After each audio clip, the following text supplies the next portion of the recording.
Hey, what's good? Matt Conroy lost his dad on September 11th. His mom raised him and his siblings and taught them the importance of living in service to their community. He went on to work with Habitat for Humanity.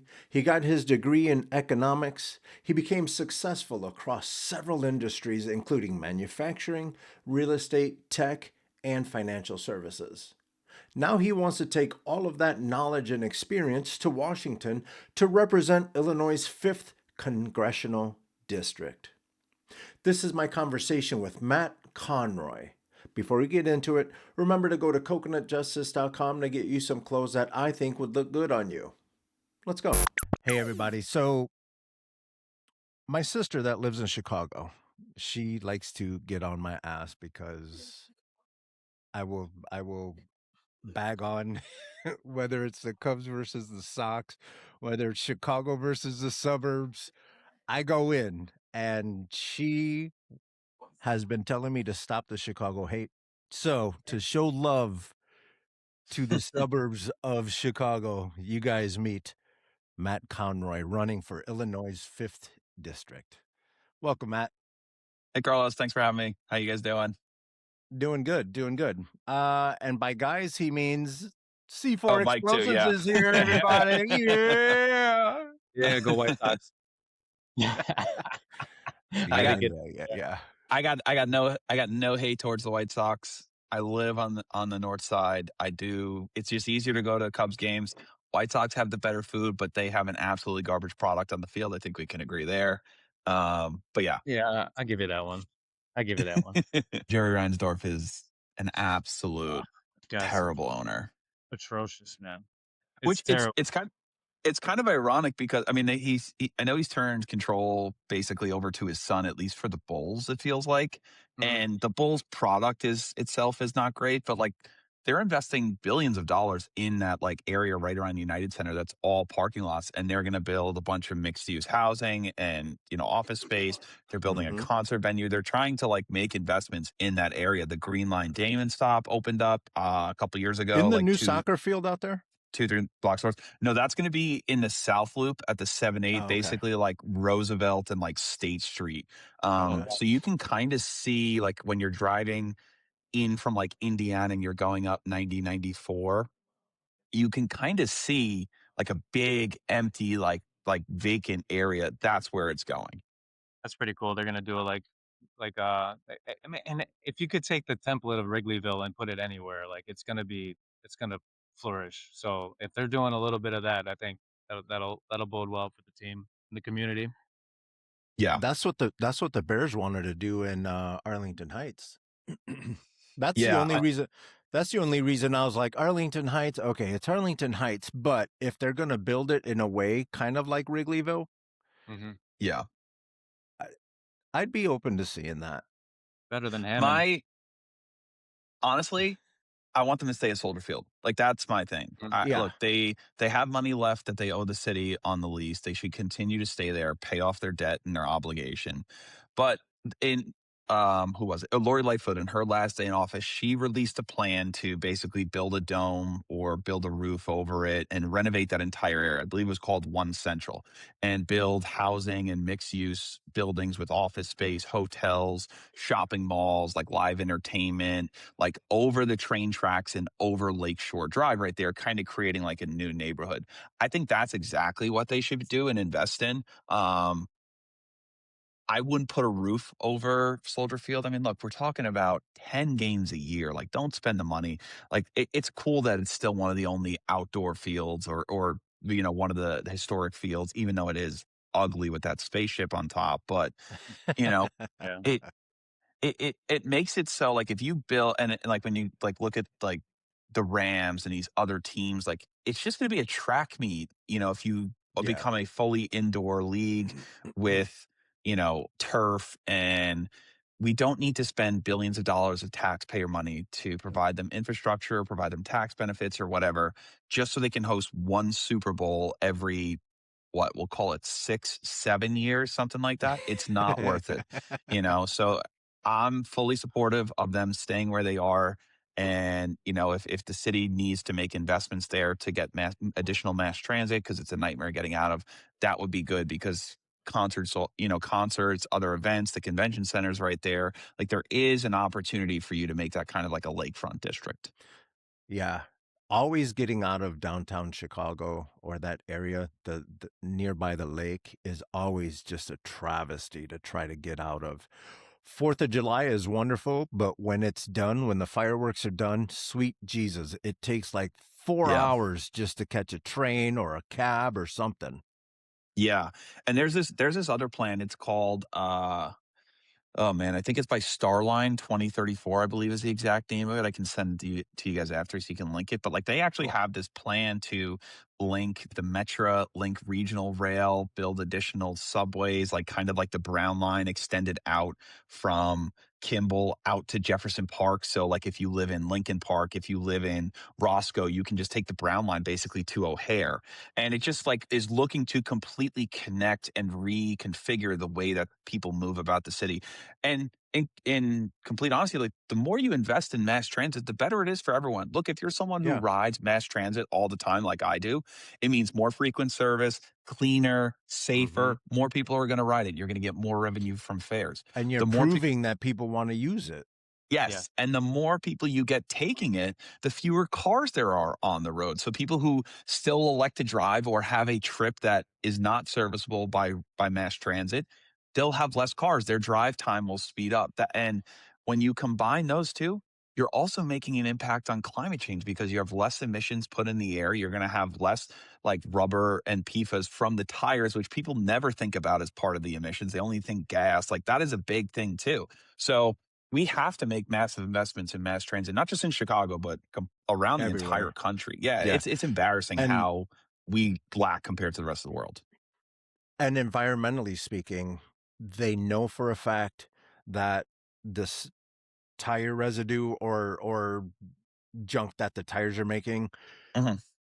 mixed in with brake dust, mixed in with Mhm. the exhaust, mixed in with all that. If you live close to a highway, your chances of getting sick are exponentially Yeah, worse or higher or however you want to say it. yeah, So being able to have clean air just specifically from cars alone, and again, not just the exhaust, it's all the stuff that comes out of off of these cars yeah, that are affecting the quality of your life. yeah. Whereas No, you can take an electric train Mhm. and it's way cleaner. yeah. And even when you look at just driving versus mass transit, like the other example I give is you look at areas in cities, not just Chicago, New York, Seattle, DC, Boston, like areas that are serviced by mass transit, property values tend to be higher, schools tend to be better, businesses tend to last longer. Mhm. When you look at neighborhoods that are underserved, they're not provided the same economic opportunity. But like on the south side and west side of Chicago, we rip away funding from their schools. We don't provide them any mass transit options, and they're Tell 'em. forced to drive and rely on cars, which the average new car now costs over $50,000. Like, how are people supposed to provide that? And it's just crazy that we continue to do the same thing over and over again, Yeah. expecting different results. Highway expansions. Like, what are we doing with that? That's the stupidest thing in the world. We should be condensing them down. Like, you guys have lived in the Chicago area, right past O'Hare, going west or northwest. It's 5 lanes in each direction. It's like we don't need Like, how that many type people of are lane. going to Rockford? Yeah, look, we we don't need that type People of are trying lane. to escape Rockford. We don't need Yeah, that type of lane capacity. And then all that lane capacity, and they just can continue to put tolls on them. Look, I'm okay with tolls. Like, I think tolls are a good way to help pay for offset some of the costs, whether it be the labor that has to go into it, the maintenance. Sure.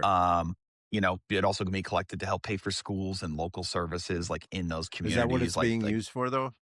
yeah, probably not. Like, no one knows where Illinois tax money goes. That's why we're in such a fucking nightmare. But, yeah.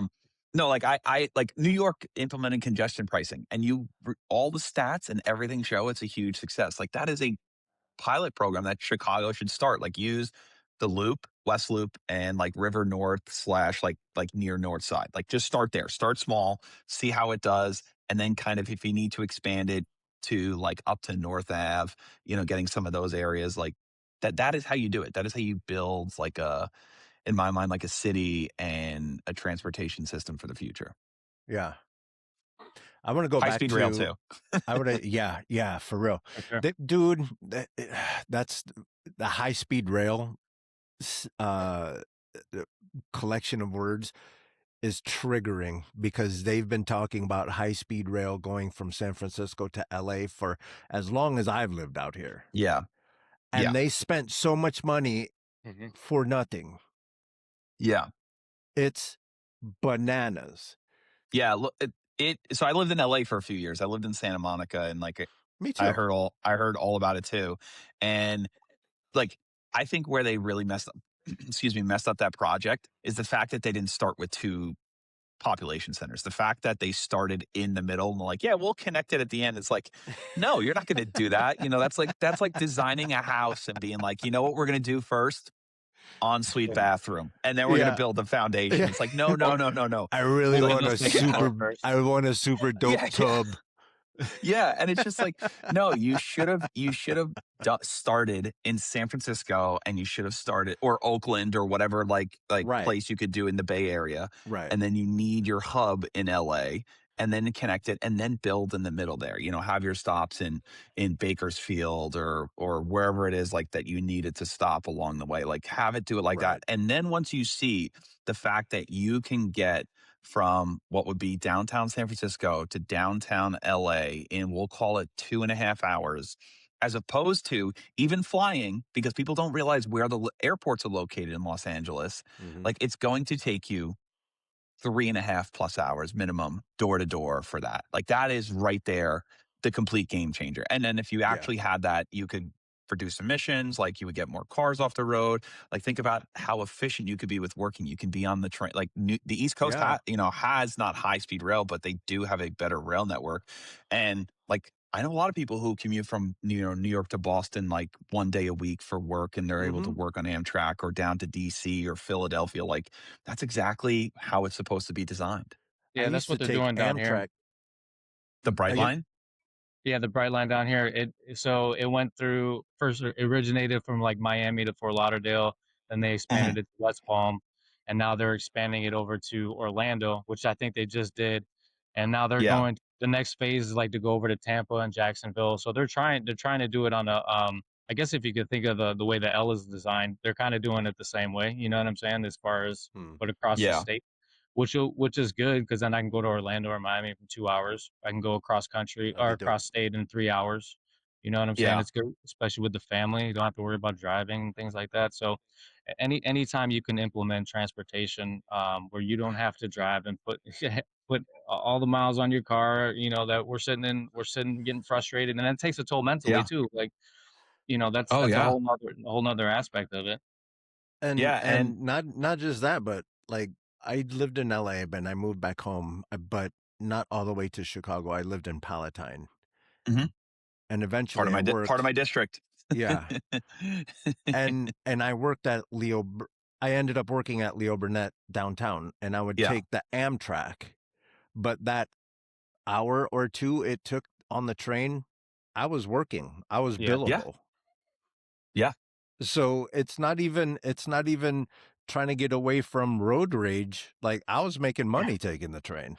Yeah. The craziest part too is like, look, the United States, like the technology exists. China has built over 25,000 kilometers of high speed rail since 2008. The Yeah. EU is planning to double theirs in, I believe it's by 2040 or 2050. And like, Yeah. so the technology exists and the United States has the funding. Like studies show it would cost anywhere from between 1 and $1.5 trillion over like a 20-year period to get this built. All that we have to do is flip the funding for the highway trust fund payout that we already have based on taxes, tolls, et cetera, that fund this program. So when Yeah. you look at that if we could invest $50 billion a year per year for the next 20 years, we would still be spending $20 billion repairing our roads and repairing our bridges and Mhm. and everything that needs to. That is how you build it. Like we're Creating not going to jobs. Yeah, it per mile, it creates way more jobs than any roads project does, like 20 to 30% more jobs. It's better for the environment. It Yeah. is the true freedom that cars were designed or originally sold upon. How freeing is it when you sit in bumper to bumper traffic 5 days a week, Yeah. morning and evening commuting to work? Okay, Yeah. now how yeah, well now how about if, let's say like I'll give you a great example. If I wanted to go to Detroit for a Bears game, my 2 options are drive or fly the night before, get a hotel, and then I have to hope that Yeah. can get a flight out Sunday evening or I'm spending another night at a hotel. Mhm. If you Right. had high speed rail, I could wake up, I could be downtown in Chicago, for, let's say, an 8:30 AM train. You make it to Detroit for noon with the time difference, Yep. you lose an hour on the way.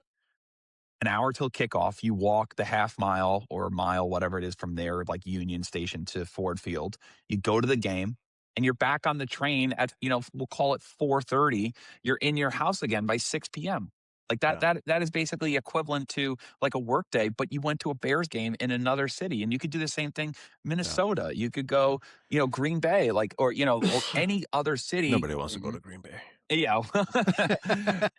But You might have to any add some getting yeah. bailed out of jail, while you're there. St. Louis for Cubs Cardinals for for a Sure. day game, like stuff like Yeah. that. Like that is how you want to do it. Like that is how you sell it. Like imagine, like the biggest thing too is like they'll be like, oh, they'll never be Ford in the South. I'm like, are you kidding me? Imagine going up to a college kid and be like, hey man, you can start getting hammered at 8 in the morning on a train in Baton Rouge, and you could take the train to Old Miss, watch your team kick the shit out of Old Miss, come back and party Saturday night in Baton Rouge at LSU. And Every pass out college in your own bed. Right. Exactly. Every college kid would be like, "Sign me up. What do I have to do?" 100%. That's it. That's the thing. There are benefits for everyone. And again, you're getting cars off of the road. Yeah. So if you're a true one of those guys that freedom, my car is a representation of my freedom. Like, let's get a Yeah. lot of these cars so you can take your fancy Lamborghini and instead of going 15 miles an hour, you Yep. can actually take that out somewhere and like open it up. Yeah. And not even that, like, too, like, think about so, like, LA to here, like, to Chicago, like, that would be kind of unreasonable for a high-speed rail trip, like, in terms of time-wise, because you can fly the 2,000 miles in 4.5 hours. Right. But now airlines for kind of shorter trips like LA or sorry, Chicago to New York, they got to Mhm. lower their price. So people who Mm-hmm. like flying, people who live right near O'Hare or right near JFK, and it's like, it's just right there, it's convenient.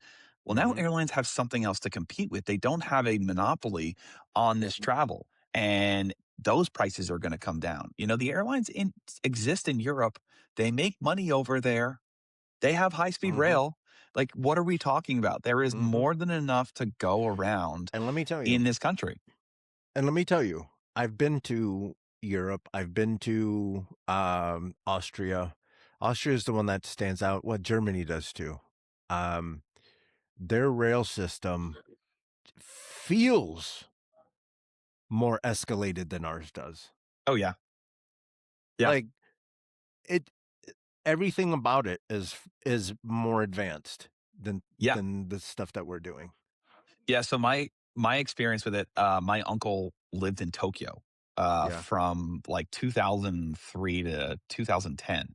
And we got to go over basically every summer that we were in school and go spend a couple of weeks there. And taking the Shinkansen or their bullet train, like from Tokyo up to Sendai or down to Kyoto and other cities, like it was incredible. And just the Yeah. fact that this was 2006, I was doing this, and I'm like, how doesn't this exist? And if we had started building it then, which is something I will never forgive Democrats for, like not even just mass transit, but housing post the economic crash, they looked and said, okay, we have this TARP bailout money.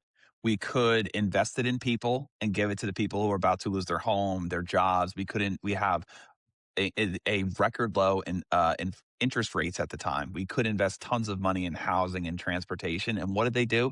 They continued to give tax breaks and bailout money to banks and institutions. And it's like, oh, Exactly. That's exactly how we ended up in this exact same situation and how Hmm. wealth inequality grew. So it's all connected. Like that's the thing that a lot of people don't understand. It's like transportation policy is directly connected to tax policy and is directly connected to money in politics. And the moment that we get Hmm. money out of politics and make that change, it makes it so much easier to enact every single change that you want to happen to better your life.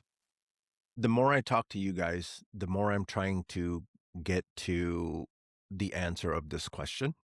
Mhm.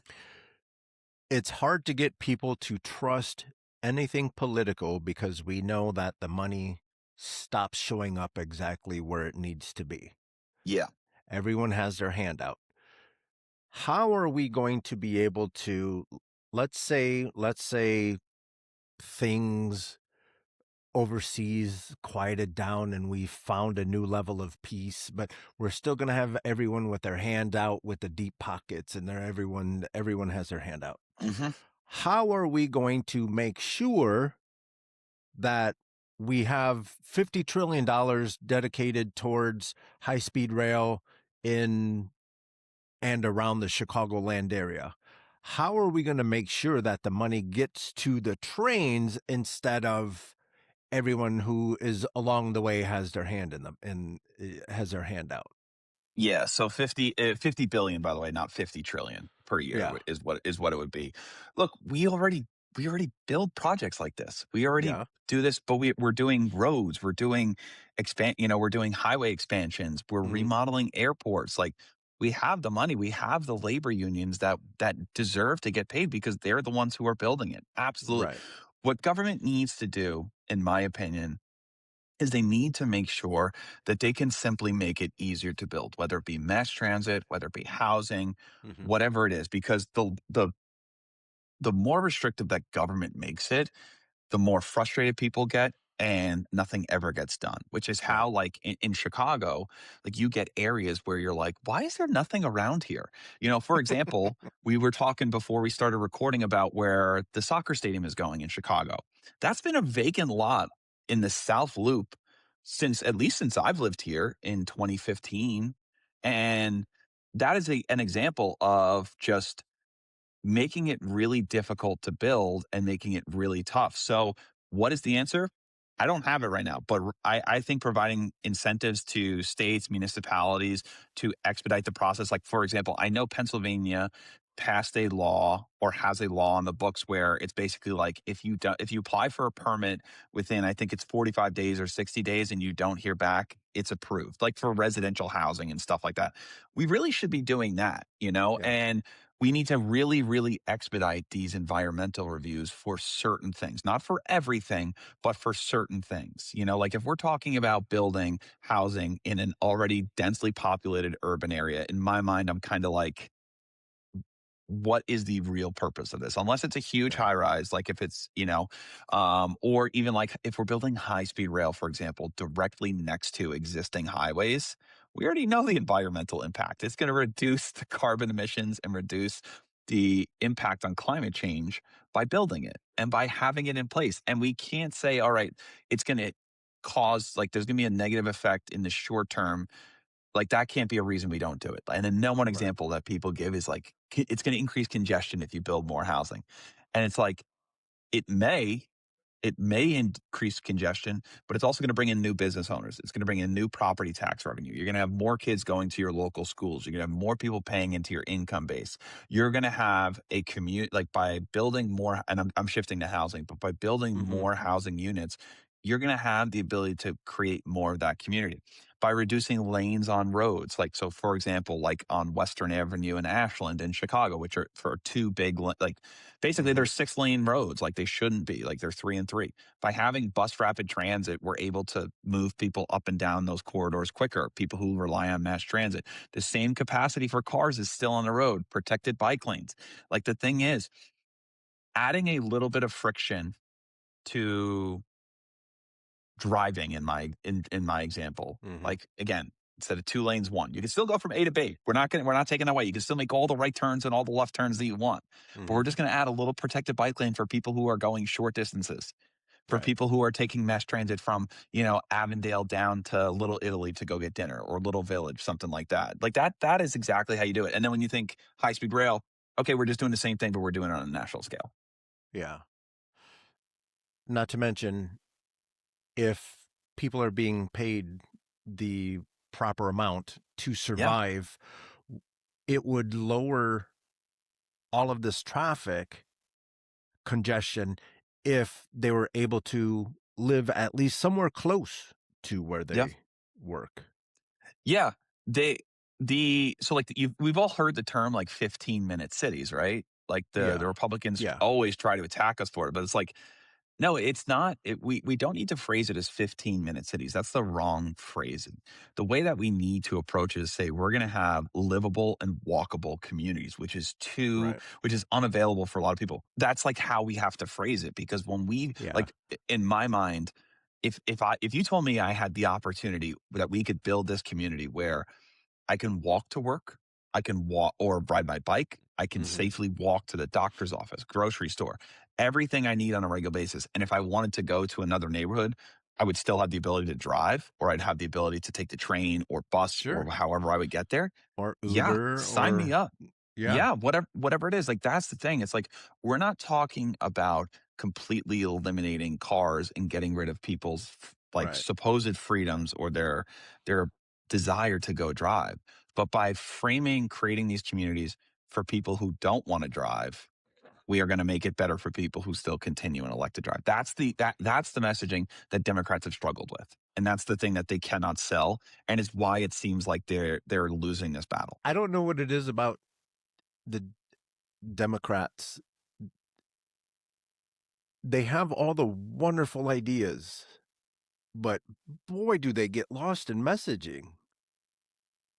Yeah, it's for me too, it's also messengers. Like the Yeah. biggest thing that you look at, Yeah. Yeah. like it is, it really is. Yeah. Like, look, we're sports fans. If you Yep. don't have the right, if the Bears, for example, were before Caleb Williams were like a broken franchise Sure. and they're still rebuilding, Yep. but they replaced their coach. So maybe that's replacing the message and that's replacing the roster and updating there. And then Hmm. they, you know, when you fall short of winning the Super Bowl, which is your goal, you replace some of your players. Like, so that could be tweaking your message or Yep. the messengers, like however you want to look at it. So it's like you have to be continually refining and evolving. The Right. Democratic Party is trying to go back to a pre Donald Trump way of doing things where you can be able to work with Republicans or negotiate with Republicans. Yeah. And I don't think they've realized that that ship has kind of sailed because the way that money has Yeah. captured our politics, it's created hyper partisanship, and it completely fuels this disconnect and friction between the two parties where no one wants to cave, and Democrats always end up caving. So it they just have to realize, look, no matter what you do, no matter what your views are, you're going to upset people. Stop trying to play it safe. Take some bold stances on position. Call out a genocide when you see it, which is what we've all seen. Preach. Stop trying to straddle this political middle. Like fuck your corporate donors. Fuck your billionaire donors. We're going to tax you because guess what? If Elon Musk tomorrow woke up and we had new taxes, like Bernie Sanders today put forward a 5% wealth tax that would raise roughly $4 trillion and, you know, help address healthcare, schools, education, roads, infrastructure, et cetera. A lot of different things. You'd still be worth 350 billion or 400 billion or whatever the Still. number is. I'm for a 25% wealth tax on people worth over 100 billion. And someone's like, that's stealing. I'm like, I don't give a shit what you think it is, you bootlicker. I'm like, we're talking about taxing roughly like 1,000 people. That's what we're talking Yeah. about. And Yeah. someone's like, oh, That can afford it. they're like, oh, the economy would collapse. I'm like, if you raise taxes on 1,000 people and the economy collapses, you don't have an economy. You have a manipulated market that benefits only the rich and only the wealthy. And the Yeah. fact that you don't see that is the problem. And this goes to, again, Democrats being too scared or not having the right people to message. I do think Yeah. they have some of the right people. They have AOC, they have Bernie, they have Ro Khanna, Yeah. people who Yeah. speak who tend to speak and align more with populist views. And what does the party do? They don't promote them. They don't put them No. out there. They don't put them in leadership positions. And I met yesterday, or I met during the campaign with someone from the Democratic Party in one of the townships in our neighborhood, or in our district. And I was talking to them, and they brought up money and money in politics. And I was like, yeah, well, like, I'm not taking any corporate PAC money because that's the direction the party needs to go. And she's like, you're really bringing a knife to a gunfight, which I understand. Like, you're coming in at a disadvantage. Hmm. But Democrats have been bringing a gun to a gunfight and have been losing and getting shot in the face every single time because they If don't not have the shooting right themselves in the messengers. face. Because they don't have the right messengers and they don't have the right message and they're afraid to take a stand. Those Yeah. three things make it so tough. And the last thing I'll say on this is like, look, like, we're all like, you, me, and Mike are obviously clearly like informed voters, like, and informed people that we pay attention to politics and we pay Hmm. attention to what's going on and we understand what to look for. A lot of the Hmm. American public isn't. And Right. it doesn't make them bad people. It's You're just because they have their own correct. lives. They have Yeah. kids, they have a job, their mom is sick, they lost their job, they lost their health care, like they have other things going on. Like, completely understand people who are not informed and not involved and engaged with politics. So if you're someone like that and it comes to election time and you look at the two parties and both of them are taking money from corporate PACs, lobbyists, Yep. special interests. Both Yep. of them are funding a genocide. And to give Republicans credit where credit's due, their messaging is so much better and so much catchier to the uninformed voter than Democrats. So when you factor in those three things, no wonder Democrats don't win any elections. And it's sad because it seems like that's the way that we should be moving. Yeah. So when I talk about the economy to people and they say, "Oh, the trickle down and all this stuff," okay, I say, listen, in a gasoline engine, for a gasoline engine to run, you need what? Oh, fuels. Gasoline. In a consumer-based economy, why would you ever regulate how many consumers we have? Yeah. Why would you ever cap that? The more that people consume, the better the economy. Rich people, the collection of rich people that are consuming will always be less than everybody else who doesn't have anything. Oh, yeah. Yeah, Always. the people who hoard wealth, it's so incredibly bad for not just the country, but for for the economic status of the world. Because look, Yeah. we live in a global economy. No matter how much isolationists want to completely separate us, we're not. Like, this Right. started like In the decades ago. 70s. Yeah. Yeah, as soon as Richard Nixon, fucking tricky dick. It's look, we stopped manufacturing in the United States and we shipped it to Mexico. And then we found out it and was Yep. let's pause right there because I think that's something that people need to understand. This was a manufactured move.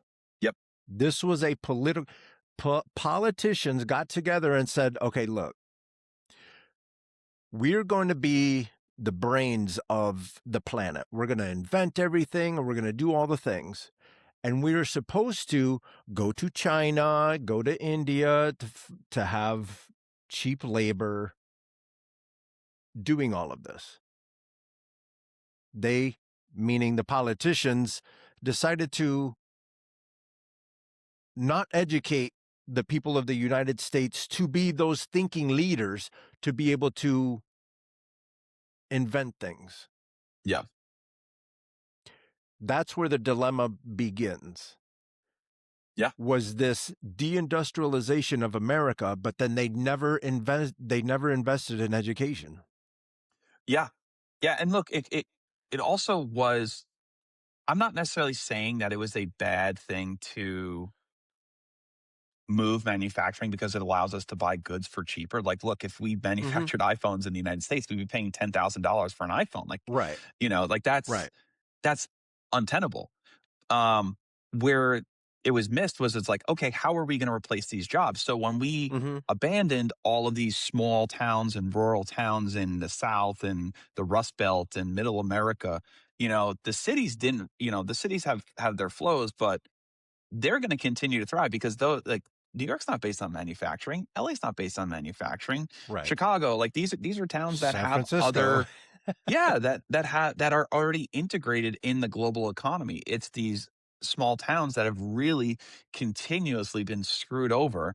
And again, Hmm. this comes to the Republican talking points where their media ecosystem is better. So those uninformed, uninvolved voters who don't understand that the Republican officials that represent their district ship the jobs off seas, Hmm. they continue to vote for them because they have the messaging and they have the infrastructure to get through. Right. Whereas that's something that the Democratic Party doesn't have. Right. Um, so yeah, and then it's just, we have to figure out a way that we can, like they keep saying AI is the future. It's like, is it, or is it just the future for a couple of really rich people that are, you know, set up to benefit from the inputs that we gave? Because like AI was created off of all of our inputs, Right. like all of our Google And for the searches. record, it was also developed with your tax money. Yeah. Yeah. And then they're going to want to bail out when it fails. Yeah. Yeah. Yeah. So This the American this is 2008 all over again with a all over different again. sector. And that's the thing, right? Instead of investing in our populace and making them more educated and making them be able to figure this stuff out a little bit faster, a little bit better, we keep investing in these get rich quick schemes. The government continues to scratch off lottery tickets Mhm. on your dime. Yeah. Yeah. There's uh, there's no such thing as a get rich quick scheme because if there was, everyone would do it and everyone Everyone would be would do rich. it. That's the thing. And Yeah. plus, in a scheme, there's a winner and there's a loser. Yep. And who's losing? The American people. And who's winning? Yep. A handful of people that are already Yep. extremely wealthy, hoarding all the wealth. Look, the easiest way that you can do this is making like that you can change the narrative as a party is to prove that you're going to make investments in people, Mm-hmm. earn their trust back. And you can Mm-hmm. do this without spending massive amounts of capital. Like, Correct. look, we're $38 trillion in debt, nearly $40 trillion in debt. So how do you do it? Okay. How about pass a legitimate ban on congressional stock trading? Show the American people that you're going to be like, hey, we're going to Something work that for you. everyone agrees with. Exactly. And something that has more than a $200 fine for someone who does it. Immediate Yeah. expulsion from their seats. If they trade, let's say, $5 million of stocks, their fine is $10 million. Like, have some fucking teeth and show Yeah. that you are actually a nation of laws, not just a nation of laws, except on the wealthy and the elite. Not even that is eloquent how you said it. The country is being run by crooks, and all the people that are, they just want to get up and go to work and go home and have a nice dinner and all that stuff. Yeah. They're stealing your money. Yeah. Crooks are stealing your money. We want, look, we just want, I want I want a good life, and everyone wants a good Right. life. And for every person, like I think that looks different. Like for example, like Mike, we were talking earlier. Like you have kids, like you want your kids to be successful. You want them to have a better life than you had, like more opportunities, right? Like I feel like that's for most parents, you know. Yeah, and, like, for me, like, my thing is I just want healthcare that isn't gonna force me to go bankrupt, you know? One day when if my wife and I choose to have kids, I want them to have access to a good education. I realize not every kid around the country has that, or Right. also, maybe their parents are gonna really struggle to afford to feed them, so I wanna make sure that we're providing school meals to these kids Right. or universal meals, like, we're investing in people. There is a real way that we can do it. And, I was my wife and I were sitting on the couch last night, we were talking, and it's like, because look, I'm running in a race against that I'm sure we'll get to in a couple minutes, at some point, but like I'm running against a challenger. Or sorry, I'm Sure. challenging an incumbent. And we did a forum where he was sitting, he's trying to go out and say he's doing a good job. And it's like, none of you are doing a good job. There's 28 million people without health insurance. There's 38 million people living below the poverty line. 800,000 without that are homeless. 35,000 of whom are troops. And I can go down and down and down the list. And it's like, none of you are doing a good job. You may think you're doing a good job, but that is why we're so mad. Look, I'm a millennial. So when I graduated college, it was right post that 2008 crash. And They were not the economic and job opportunities that were promised to us when we went into college. And now younger generations are seeing the same thing. And we're seeing the same cycle of a government and elected officials, most of whom who have been there since 2008, are still telling us the same things, that they're fighting for us while they continue to give tax breaks to corporations, billionaires, and they refuse to pass working class, popular, bipartisan popular policies that will make the lives of everyone expensive. Look, if we raise taxes on billionaires to the point that they didn't exist tomorrow and everyone was worth $999 million, I would like the lives for the other 350 million Americans would increase drastically. Exponentially. Yeah, Drastically. Everyone's for life real. would be so much better. There'd be such it would just be like like all the stress that people feel with bills and stuff like that. When you're like, "Oh, I'm not going to go broke for my healthcare." Yeah, sure. You still might get sick. You unfortunately might get cancer. We're not saying you're Hmm. never going to get illness, but Hmm. imagine now it's treatable and you have access to the healthcare that these billionaires have access to. That's what we're talking about here, providing Right. an equitable future for all people, regardless of income, race, background, sex, gender. It doesn't matter. Start working for the fucking people who put you in office. That's why people don't trust government, Yeah. because it's time and time again we think we're going to vote for this person, and this person just ends up being financed by someone who is telling them how to vote. So then Yeah. why the hell did we give you the job if someone else is telling you what to do? Yeah, they all are. Look at my opponent, Mike Wigley. Look, he's a Democrat. I'm a Democrat. People think because he's been in office since 2009 and he's a Democrat, like he's a good guy. It's like he's funded by Lockheed Martin, Raytheon, Right. General Dynamics, the entire And defense remember contractor, and earlier, War Machine. we just got done saying that these companies give money to both sides. Yeah. Oh, yeah. January 6th insurrectionists, people who voted to overthrow the election. Like he's taking money from both. You ever wonder why he continually votes to increase the budget for the Department of Defense? We're going to war with Iran. Guess where that funding came from? All the Democrats who voted for it. And that is exactly why, again, it comes back to money and politics and just how Yeah. it's completely corrupted our system. Anybody who look, I'm not saying we shouldn't have a military. There are We country need to people have a around this, military.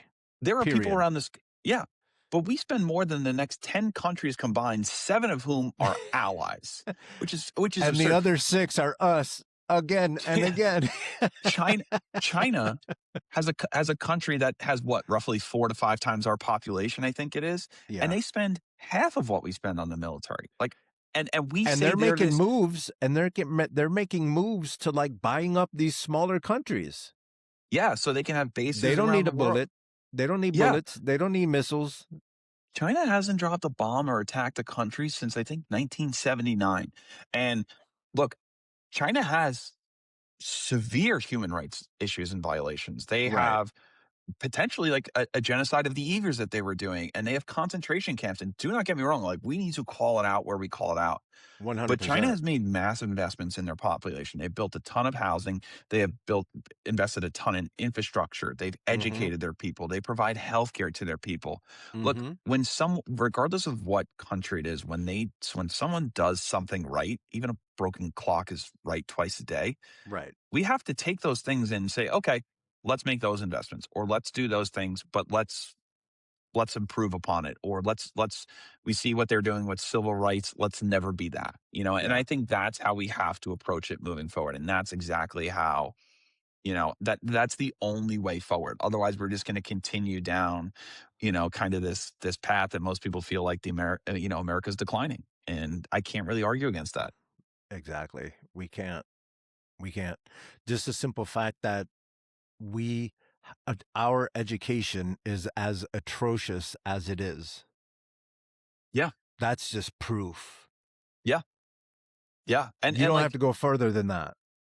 no, I mean, there's no we don't educate people. The biggest example, the easiest example I give, like with education, how fucked up it is. We'll give 18-year-olds loans for 100, 200, $300,000 to go to college, but we won't educate them on what an interest rate is, or what APR, or how to balance, How to do taxes? Taxes, yeah, like, Uh-huh. again, like, I think when we look at making investments, I talked about childcare and school meals and education, but it's like, yeah, we also need to make sure that we're investing in civics. We're educating people on voting and getting involved in their communities. Like, look, if you're someone who doesn't vote, just vote. Like, you have to do more. If you want a better future, you can't just say they're all the same. Look, there are primaries are the time that you make change. And I tell people this all the time. If you are satisfied or satisfied with the status quo, vote for the incumbent. If you think we are Mhm. going in the right direction, vote for the incumbent. Republican or Democrat, whatever like party you are, Sure. vote for it. But if you are not, you have to vote for the challenger because chances are your elected official is taking money from the corporations that are screwing you over. Banks, Wall Street, airlines who pollute our skies and jack up their prices, Mhm. defense contractors, APAC funding and helping to provide funding for a genocide. Everything that you hate, you have to take the time and do a little bit of research on the FEC website, find out who they're taking money from. And I would say just the moment you see that donation check, you can ignore anything that they've ever said, in my Yeah. opinion. And that what was that little red box thing that just came out? Like some you Oh remember? yeah, that basically signals that someone is open to super PAC spending, like kind of So you go to their dark money website, influence. and Yeah, at the bottom of their page, there's a little red box that says "Open for yeah, business." pretty much. Open, I mean, it's my like coffers are open for you to tell me how to do my job. yeah. So for people who don't know, when you run for office, you have to set up a PAC. You have to set up what's called a political action committee. It's how you take money. Um, but it's why you'll see like on all my advertisements and my website at the bottom, it says paid for by Matt Conroy for Congress. Mm, That's my campaign funds directly paying for it. hmm. Like donations from individuals, and that's all I'm taking money from. I'm Yeah. not taking money from corporate PACs, lobbyists, special interests, anything like that. Just individuals. Hmm. So if you donate to the campaign, you are paying for helping to fund our operation, whether it be our website, if we're doing mailers, if we're doing ads on social media, if we're doing, and then any sort of like flyers, door hangers, stuff like that. Hmm. Anytime you see anything other than paid for Matt Conner for Congress or another candidate in another race, like Hmm. Kevin Ryan running the U.S. Senate, like if his says Kevin Ryan for U.S. Senate, that's him. That's his pack. Anything other than the person's name for Congress or for Senate, Hmm. it you got to be careful. That's where it's influence money getting in. Okay. And the biggest example that you can see is like leading up to primary, like our primary is in 2 weeks on March Yeah. 17th here in Illinois. We're getting bombarded with mail. You know, there's my local state rep, so the Illinois state rep seat is opening. It's a four-way race. Like we're getting mailers left and right, and some of them will say paid for by X for Illinois or X for state rep, Hmm. and other ones will say paid for by the Freedom Fund or paid for by whatever. And right then, that's when you know you're like, okay, they're taking some dark, shady money that I need to look into. And there's Yeah. different websites, like Illinois has their own website you can look at for the state. If you're running in a federal race, you go to the FEC website. But that's what we have to do. We also have to look at their voting record, and that's the other thing too. So, like again, coming back to my race, I'm running against Mike Quigley. Been in office since 2009. He's a Democrat. He said he's pro. He said he's pro-choice. Well, in December, he voted for a bill that restricted funding and access to abortion and reproductive rights. So, how pro-choice are you? Yeah. Only when it doesn't take away funding for Ukraine or funding for increasing the defense budget. Yeah. That's the thing. So that is exactly where. And again, this comes into the two things that voters have to take the time to do: look at their voting record, look at their money, look who's Yeah. funding their political existence. Yeah. And not not even in that order. Take a look at who's funding them, and then you'll be able to assume what the hell they're voting towards. And then just go Yeah, take a look at the voting record so you can see. yeah, And yeah, if and your life isn't changing, you need to yeah, change. You need to make the change. exactly. Look, if you, like I was 280 pounds at one point in my life. Like I knew I wanted to lose weight. Like I had to You look go to great. the thank you. I'm down like 65 pounds. So Yeah. like this is also like, almost 8 years ago at this point. But either way, like I realized in order for me to do something different or to lose weight, I had to do something different. Right. So look, I can't like we all hate Hakeem Jeffries. He sucks. Like he's terrible. Shout out Vance Bostic. Vance Bostic Yeah. is going to take that seat. NYA baby. Um, but like um we can't vote for him. Like we can make calls and help and try and get them elected, but it's Yeah. up to the people of that district. If they are tired of the Democratic Party, they have to vote out their representative. Yeah. And when you look and how Charlemagne the God called him Apac Shakur, great nickname. That's hilarious. Great nickname. Like that's what I mean. Like you have to look at who's funding your elected officials, how they're voting, or not even just how they're vote. Like, and then like in Hakeem Jeffries' issue too, like he's supposed to be the leader of Democrats in the House. Like, what Yeah. positions are they taking? What are they not taking? Like, basically everything that's wrong with the Democrats in the House, you can pin on leadership. So in that Yep. case, like that's what I mean. It's like and as a voter, you have to show up. You have to vote for the challenger if you want things to change. It's that simple. Yeah. And think of it like this: if you voted for the grassroots people, it ends up being cheaper. It does. And well, here's the other example I give. Somebody came up to me and said when we were out, we were having a conversation. They said, "Well, look, like Mike Quigley's been around forever. Like, so, but his experience matters. And, he knows some people in the party." I'm like, sure. My rebuttal to you is, look, he's also running for mayor of Chicago, which I haven't brought up yet. Yeah. And so he's running two races at once. How much does his experience or sway in the Democratic Party matter if he's either campaigning for another office or if he wins and he's no longer in the House of Representatives? That's number one. And number two, I always ask people is how much of a player in the party was AOC prior to her getting elected? Yeah. That's the thing is whether it's Yeah. me or Dylan Blaha in the 13th or 12th or 13th district in the state or in Illinois, or people like you said, Vance Bostic in NY8, like if you're someone who comes in with grassroots funding, and regardless of whether you have $15,000 or $150,000, if you Hmm. beat an incumbent who's corporately backed, APAC owned, in my opinion, like you are immediately like a rock star in the party. Like Yeah. Yeah. you are a lightning bolt. Like you are I have not the just perfect I have the not just a perfect shot across example. the bow, but just you are a direct hit like on the ship. You know what I mean? Like that's Yeah. exactly how I phrase it. And it's like you now have the ability, that person who represents your district, to completely change everything. Yeah. The a really good example of that is here in California 4. I live in California 4. Hmm. Our incumbent is named I want to say it and Tom Thompson. Thompson. Thank you. I forget his first name, but I Is it remember Mike Thompson? it might be. Mike Thompson, something like that. I think I know. And then there's a grassroots candidate that started making a lot of noise. Well, Mike Thompson said that Eric Jones is the challenger. yeah, I was just finding that out. Yeah. yeah. Mike Thompson said that he raised like $1.6 million. And then Eric Jones came out and said he raised $1.5 Yeah. million dollars.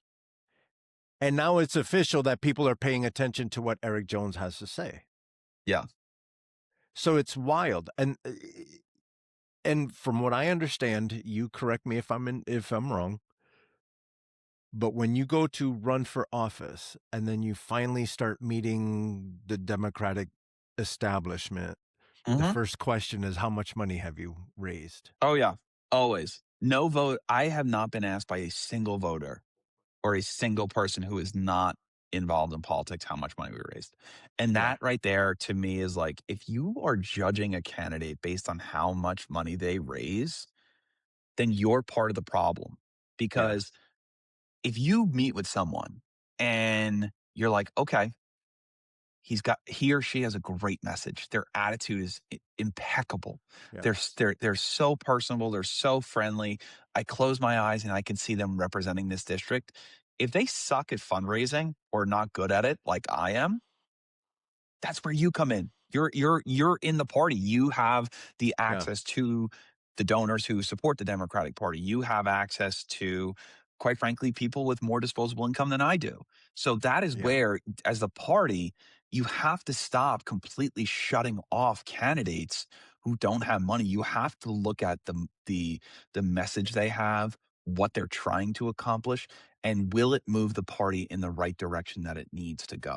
Right. So, like in my mind, I don't think we should allow corporations to have PACs or have the ability to contribute at all. In my opinion, if you can vote, you can donate. That's how it is. $3,500 per person across the board.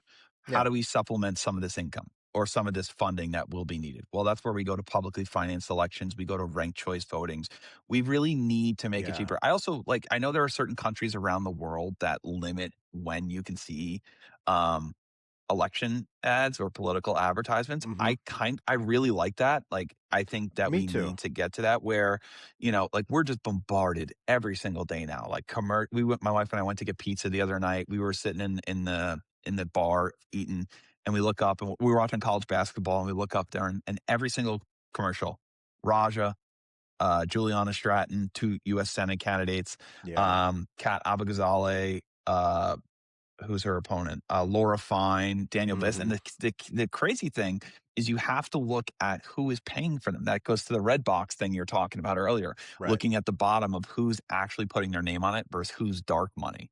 And Uh, that's just a big, big, big problem. So I it's it's something that has to be done because if we don't change, and it's how you get like candidates like Zohran Mamdani in New York, like to win. And hmm. it's like, look, say what you want about his policies. Like he wants to make life cheaper for people by opening up 5 city-owned grocery stores in neighborhoods that are struggling and don't have Hmm. the ability. They called, fruit deserts, they're called, or vegetable deserts. Like, Hmm. makes sense. Absolutely. Let's try it. If it doesn't work, we have to figure out something else.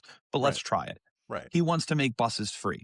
Okay, I'm not the biggest fan. I think mass transit should cost money if we want to make it like reduced based on income or Hmm. fares based on tied to your income. I think Hmm. that's more equitable and then still use that money to maybe expand routes and offer more coverage. But I'm willing to try it. Okay. Hmm. Um, Universal childcare, all four. Like, like these are the things Hmm.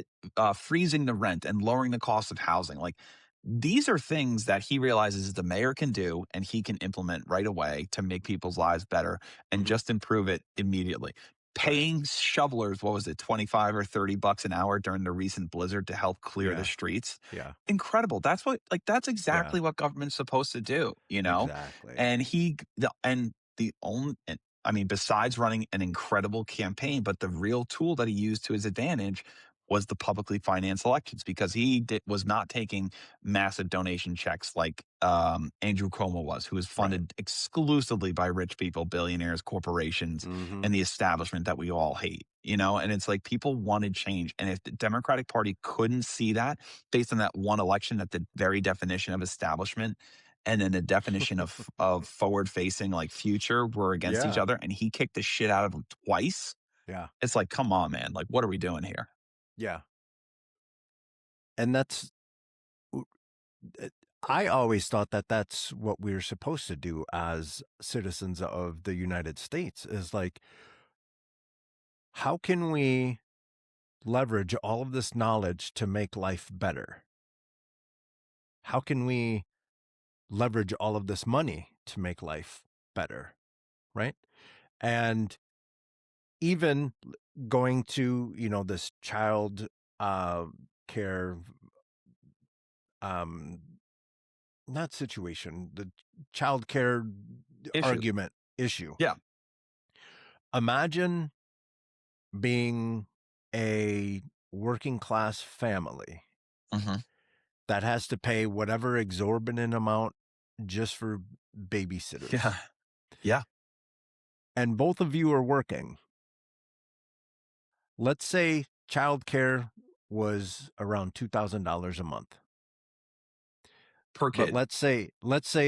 Don't forget let's that say fact. that, yeah, and you can correct the numbers later, but Yeah. let's say it's $2,000 a month. For a small family, $2,000 a month would cover so much, whether it's car insurance, whether it's groceries, whether it's something. So now you have $2,000. What if they decided that they wanted to, I don't know, we're from Chicago, we eat. What if they decided that they wanted to lean in and start their own restaurant? So now they're creating jobs for people in the community Yeah. just off of available money that they would have available because we're not spending $100 million on a fucking plane that three of them just got done getting shot down. Yeah. Yeah. No, you're absolutely right. And like the biggest example that I give is, look, if you make lives easier for people who are struggling and financially strapped, number one, just the stress, like, and stress could kill them. Like, that's the thing too, is we're making, 100%. yeah, Stress like, creates so much illness. yeah. And like And my then you mom mix always, that with the brake dust and the exhaust and the yeah, tire I dust know. that we were just Yeah. talking about. Yeah. And look, you know, my mom always said like money doesn't solve every issue. And she's right, but it makes it a hell of a lot easier. If Right. you offer, let's say, childcare, and instead of a family paying $3,000 a month for childcare, we charge it obviously has to be paid based on taxes. Like Mm-hmm. it has to be funded from a progressive tax. And instead of paying 3,000 a month, they're paying $1,000 a month. Yeah. Well, that extra $2,000, it's not just going to go to like sit in their bank account. They're going to like put that into the economy so Yeah. that maybe they take that $2,000 and maybe they go on a vacation. Maybe they Sure. go to a national park They're just and they doing stay. consumer things. Exactly.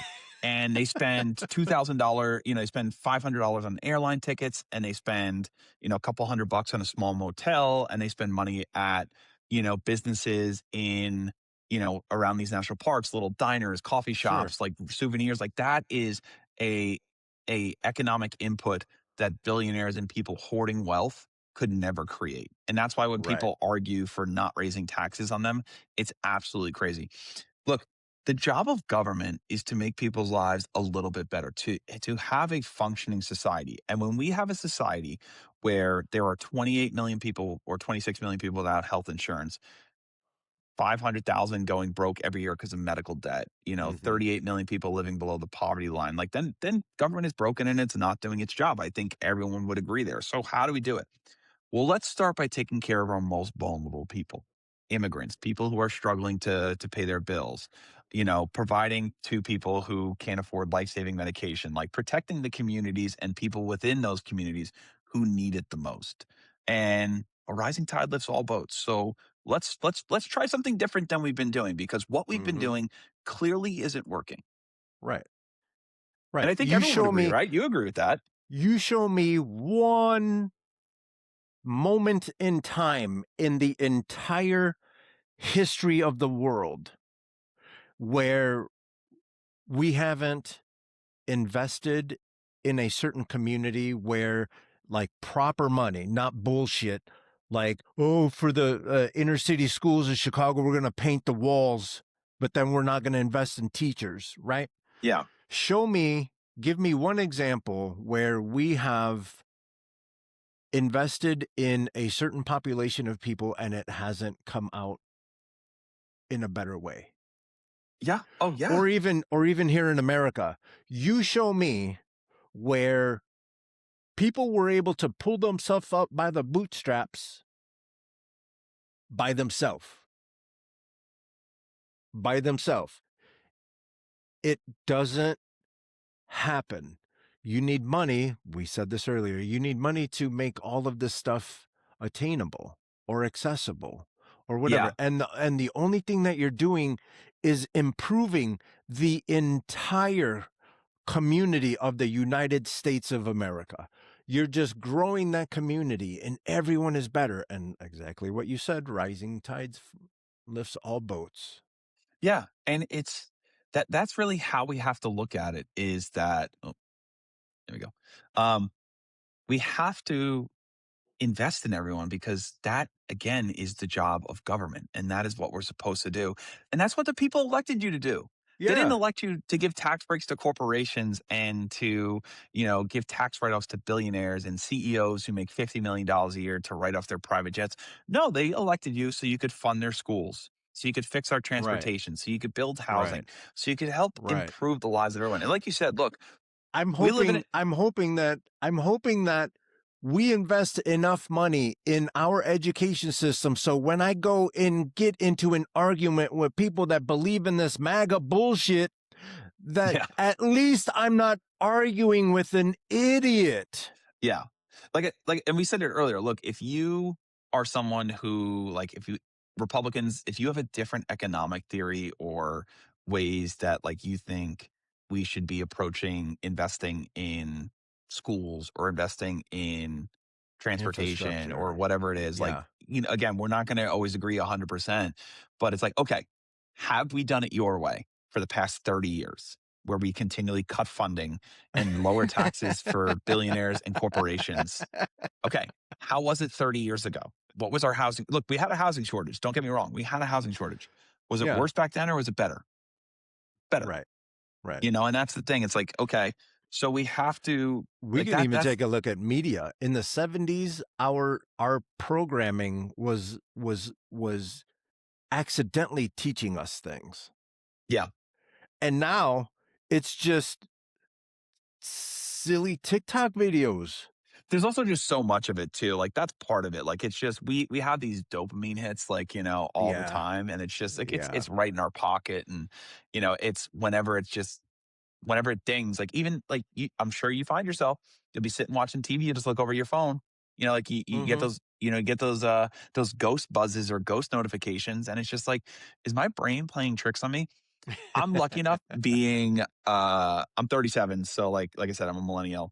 I remember the iPhone kinda only really came out, I think I was in college or just entering college, Mhm. and, like, my mom was like, "You don't need a smartphone." I had a flip phone pretty much until my senior year of college, and then my cousin was getting rid of his BlackBerry, so I didn't have a smartphone until I graduated college. Yeah. Like, and I am so fortunate that I grew up that way because I think it Yeah. really taught me the value of being able to, like, just being able to entertain yourself by not having your phone and these constant dopamine hits is something that we need to get back to. Like, Yeah. Australia just passed a law where they're banning social media. I think it's for kids under the age of 16. We Yeah. absolutely need to do that. And I would even go 18.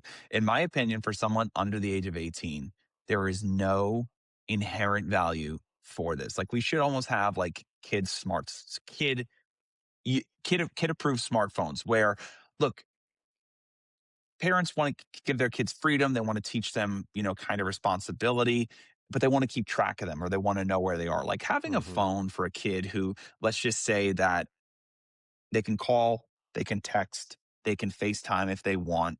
They And the can use parents can Google. track them. They can use Google Maps to figure out where they're going, Mhm. and they can have uh, Uber or Lyft on it. And I'm Yeah. kind of like, and maybe an Apple Wallet so they could pay for stuff. But it's like, if you have it like that, then they're not always constantly checking it and Mhm. dopamine hits that are not doing anything to them other than conditioning their brain to Mhm. do that. So, and kind of getting back to social media with it too, like, Democrats need to, and one of the things that I would propose that we do is we have to go after big tech for the harm that they've done on our society. Look, Mark Zuckerberg went before Congress and committed perjury and lied to Another Congress. crook. Another crook. He stole the Facebook idea. It's not even He's him another stealing. crook. It's not even him stealing the idea. Like, I'm not even like, whatever, man. That's way beyond. Plus, also the Right. Winklevoss twins are crooks too nowadays with Bitcoin. So, like, Yeah. crooks are going to crook. Either Crooks are way, gonna crook. he went before Congress and he testified that Facebook had no idea about the harms to teenagers who were getting bullied online, some of whom were inflicting self harm and even committing suicide. Yeah. Well, internal reports have completely debunked that, and they knew about it. And he sat there and he lied. Like, and that Mhm. is the thing. Like, he 100%, so should every single Facebook executive face legitimate charges, massive fines and penalties for that. Like, it's almost to the point where it's like, hey, if you were worth, let's say, 5 billion back then and you're worth 500 now, we are taking every single penny from you. Like, going back Yeah. there, and then we're still going to tax you. It's like, you built a business, but you lied and you deceived the government, and you also need to go to jail for what you've done. Like, and that's, I don't think that's reasonable. Like, I think when you sell it as, we're going to actually protect kids, we're going to take care of kids, and we're going to make sure that they're not bullied online, that they're not abused and harassed.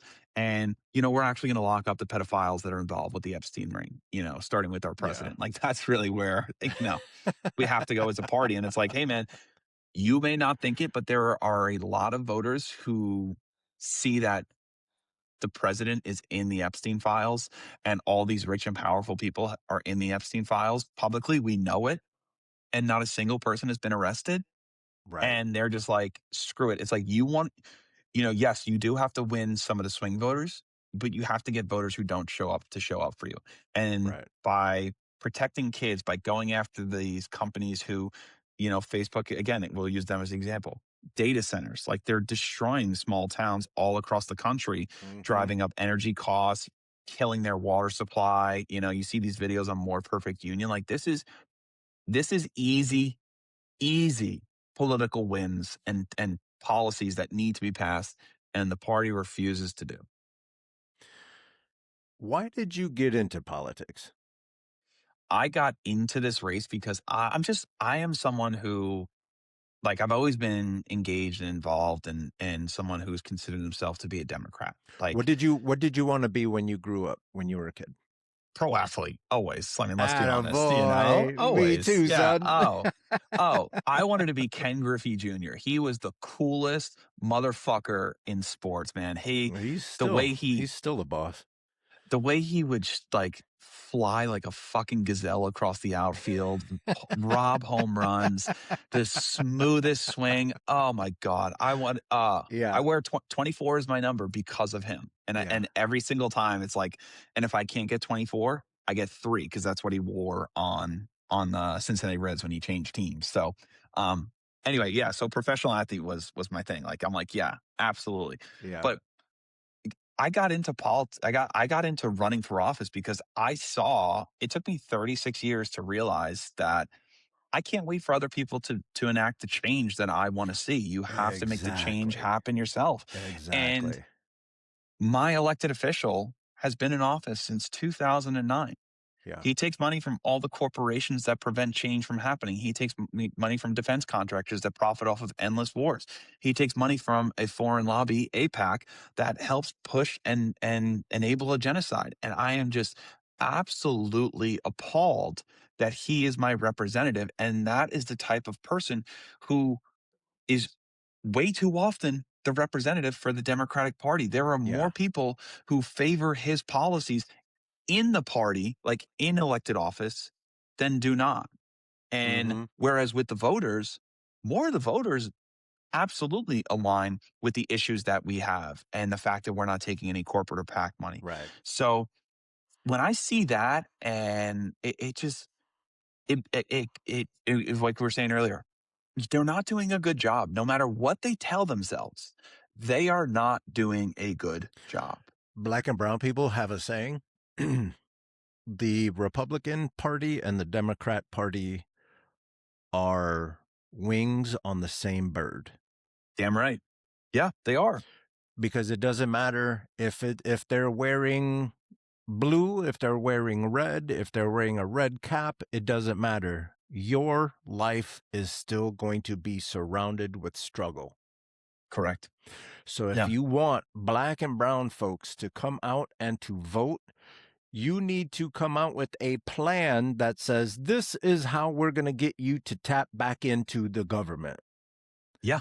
My opinion, if we invest heavily into education to show these communities, look, we're going to start doing our thing. We're going to start educating your kids, and we're going to start to figure out how managing your kids can be more affordable, whether it's healthcare or healthcare, childcare, school, all the things. Uh-huh. And then you get into what you were talking about with what Mamdani's trying to do, these food deserts and stuff.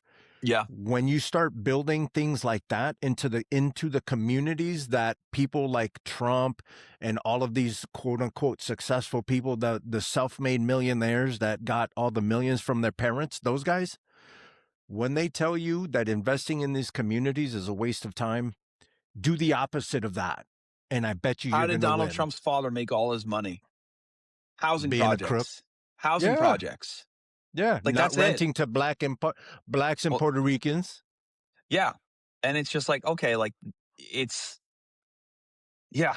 Well, you're 100% right. Like, I agree with everything you just said. And it also, like, yes, making investments in your kids, making investments in education, after school programs, community policing to help reduce gun violence. I'm thinking Chicago more locally, Right. just because, Right.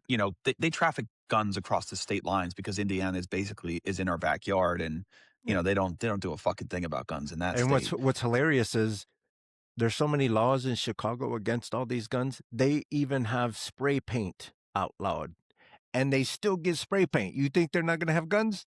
Yeah. Oh yeah, it's crazy. And it's like I think another thing too, you have to invest in healthcare. You have to invest in additional health clinics and health facilities on 100%. in these neighborhoods because you shouldn't force people who need urgent medical care or, even if they're going for a routine checkup to have to take a bus an hour and a half. Like they should be able to walk or at least And imagine in their being sick. neighborhood. Imagine being sick and you're in a bus for an hour and a half. Oh yeah. Yeah, and it You're trying to contain all this stuff that's happening. yeah, just making investments in people's lives.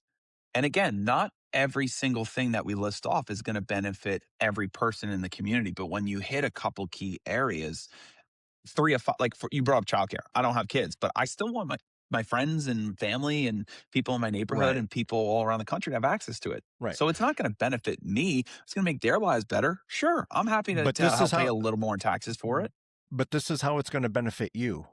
Your neighbors aren't going to be stressed. They're not going to be Yeah, broke because someone got yeah, sick. If you are taken care of, this is a guarantee. If you are hearing my voice, please listen. If you feel good, you're going to want to go to work. If you're able to go to work, you're going to make money. If you make money, hmm you're going to come home and buy things for your people. It's not that hard. take your Trickle family on down a vacation. sucks. Take your family You on can the take it on vacation you always vacation. wanted to do. You can Yeah, go to a Bulls game. You can do a Bears game. You can don't do go to a Bulls all the game. wonderful things. Don't go to a Bulls game. Don't give Jerry Reinsdorf your money. He doesn't deserve it. He doesn't deserve it. They do kind of have a high school team right now, don't they? Yeah, they're a joke. But no, I understand what you're saying, and that's the thing. It's like again, this goes back to what we were talking about earlier. By if you offered people healthcare, additional healthcare, that their costs went down, or access to Right. groceries, so their costs went down, or more housing, so their costs went down. Whatever that additional money that they are going to have, they're now either going to put it back into their community Right. or they're going to be able to actually save for retirement and put it into the community then, as opposed to Right. billionaires who have more than enough for 38 million lifetimes and Right. and just sit And you on it don't and ever sit get on it. invited to their parties. Yeah. Everybody who's struggling right now has never gotten an invitation to Mar-a-Lago. Yeah. Oh yeah. They No, it's don't and care about you. They don't care. if You you're know not on what? the guest list, you're on the menu. You know what? Just because rich people are rich doesn't mean that they don't have kids. They're worried about their kids. Just because people have money doesn't mean that they don't have other responsibilities that they need to deal with. So Yeah. so they have normal people, they have human responsibilities, Yeah. as do you.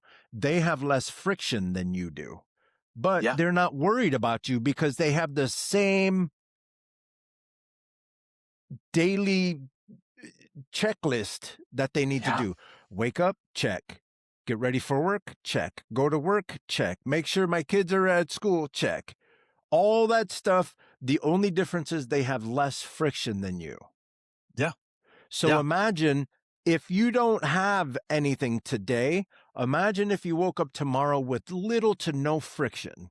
How much better would your life be? Oh yeah. And you're going to be tapped into the community. You're going to want to be a part of something that continues to build. Yeah. Yeah. And it's like another example I get that you could use too is when you remove the stress of not being able to afford your medication or not being able to afford Or your having to rent. Like, ration it. Like some people are getting sick and they're I taking their know. medication, but they're not taking enough and they're still getting sick. Yeah. The thing is, we're looking at like abundance. Like, for example, that's the book that a lot of people in Democrat, which drives me nuts because no, the abundance part is for the really wealthy. They already have Yeah. all the abundance. They have extreme abundance. Yeah. The people who are struggling, they don't need abundance.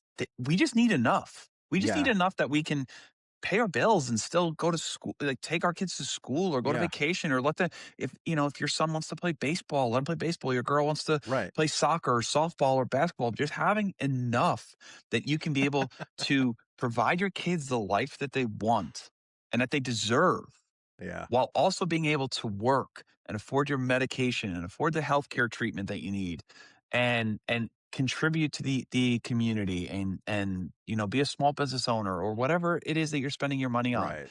These aren't crazy things we're talking about. It's People who not. are struggling to pay their bills right now or rationing their medication aren't asking for $5 million a month. That's not what Correct. we're looking at. That, like, they just want to be able to know that for the rest of their lives, they're going to have their healthcare covered, or they're going to and not Hmm. have to worry about going broke because of it. And that, And in my opinion, they also want to afford their own home so they can raise their yeah, kids in a neighborhood that's not riddled with drugs and guns. yeah, and that comes to like making gun control is a separate issue because, like we said, like city of Chicago has incredibly strict gun laws. Indiana doesn't. Other state like Hmm. Illinois has strict gun laws. All the surrounding states don't, which is how these guns get funneled in. So we need enactment on the national level, like to address it 100%. Yeah. And it kind of goes back to how we approach cars. It's like, look, we're not taking away your right to have a gun. Right. We're basically saying for people who are dangerous, people who have violent criminal pasts, who have mental Hmm. health issues, you're not going. Those people aren't going to be able to get a gun, which you agree with. And Exactly. for if and, Exactly. and if you wanted a I don't want gun, everybody to have a car either. yeah, and if you, I want you to have the ability to have a car, but I don't yeah, need any if you can't see, if you are nearsighted as fuck, I don't need you driving a car. exactly, exactly, and that's really what it comes down to. And and then so getting back to the original point of like making the investments in these communities, investing in housing, investing in education, investing in transportation, like just improving the lives of people is how we have to approach it. And for too Right. long, our government, Republicans and Democrats, have thought that they're doing a good job because they're passing these laws that affect climate change or affect this. And don't get me wrong, like I don't disagree with climate change, but people who can't afford their medication don't give a shit about the sea Exactly. lions or whatever. And I'm not saying, Exactly. and again, I'm not saying do not pass legislation that will address climate change. That's not at all I'm saying. Yeah. We have to focus our priorities. Over the last weekend, we had a candidate forum, and Mike Quigley showed up and he was talking about how climate change is going to be the biggest issue that our grandchildren leave us on. No, only wealthy grandchildren are going to be like that. Most of the people in this country are going to be like, why didn't you take care of us? Right. Why didn't you get health insurance for my Right. grandma so she passed away because she couldn't afford Why to the go? hell is this tuna sandwich $45? Yeah, it's like, no, my grandma couldn't afford a routine checkup because healthcare is too expensive and she died. So why didn't you address that? We have all the money in the world. Like that's what most of the people in this country are thinking about. My Yep. my uncle had to ration his blood pressure medication and died too soon because he didn't have enough. And like that is Yep. exactly those are the issues that we're talking about. Yes, again, climate change is important. We should be addressing it, but we have to There's have our priorities, you know? right. And again, it's that education. I'm a poor brown kid from fuck it, the streets of Chicago, and I have maneuvered my way to being a software designer, somewhat programmer, somewhat Hmm. jack of all trades in Silicon Valley. When I was in Chicago, I was worried about whether or not I was going to get a parking ticket, whether or not I had enough money for groceries, whether or not I had enough money to pay the rent. Yeah. I couldn't care less. I couldn't care less about the whales in the ocean. I wasn't connected to the whales. I wasn't even connected to where vegetables come from. I mean, I know about like growing and being a gardener and Yeah. all that stuff, but I just knew that I didn't have to grow any of my own things. I would just go to the grocery store. So I'm disconnected from nature. Yeah. Why? Because I have real person problems. I Yeah. had problems that poor brown kids from the streets of Chicago have to deal with. now that I'm older and I've been on scientific vessels and I've done research as far as climate change, and I've hung out with people in the climate change arena, Hmm. and I've learned a lot about acid rain and salt water versus fresh water, and the struggle that is that, and desalination and all that stuff. It took me a long time to actually tap into the environment and actually care about the environment, and Yeah. knowing that we're depleting the soil and all the things, and single crop farming and Yeah. all that stuff. All that stuff. All that to say, poor brown kids and black kids and even white kids, poor people in the inner cities are disconnected. They don't give a shit because they're trying to survive. Yeah.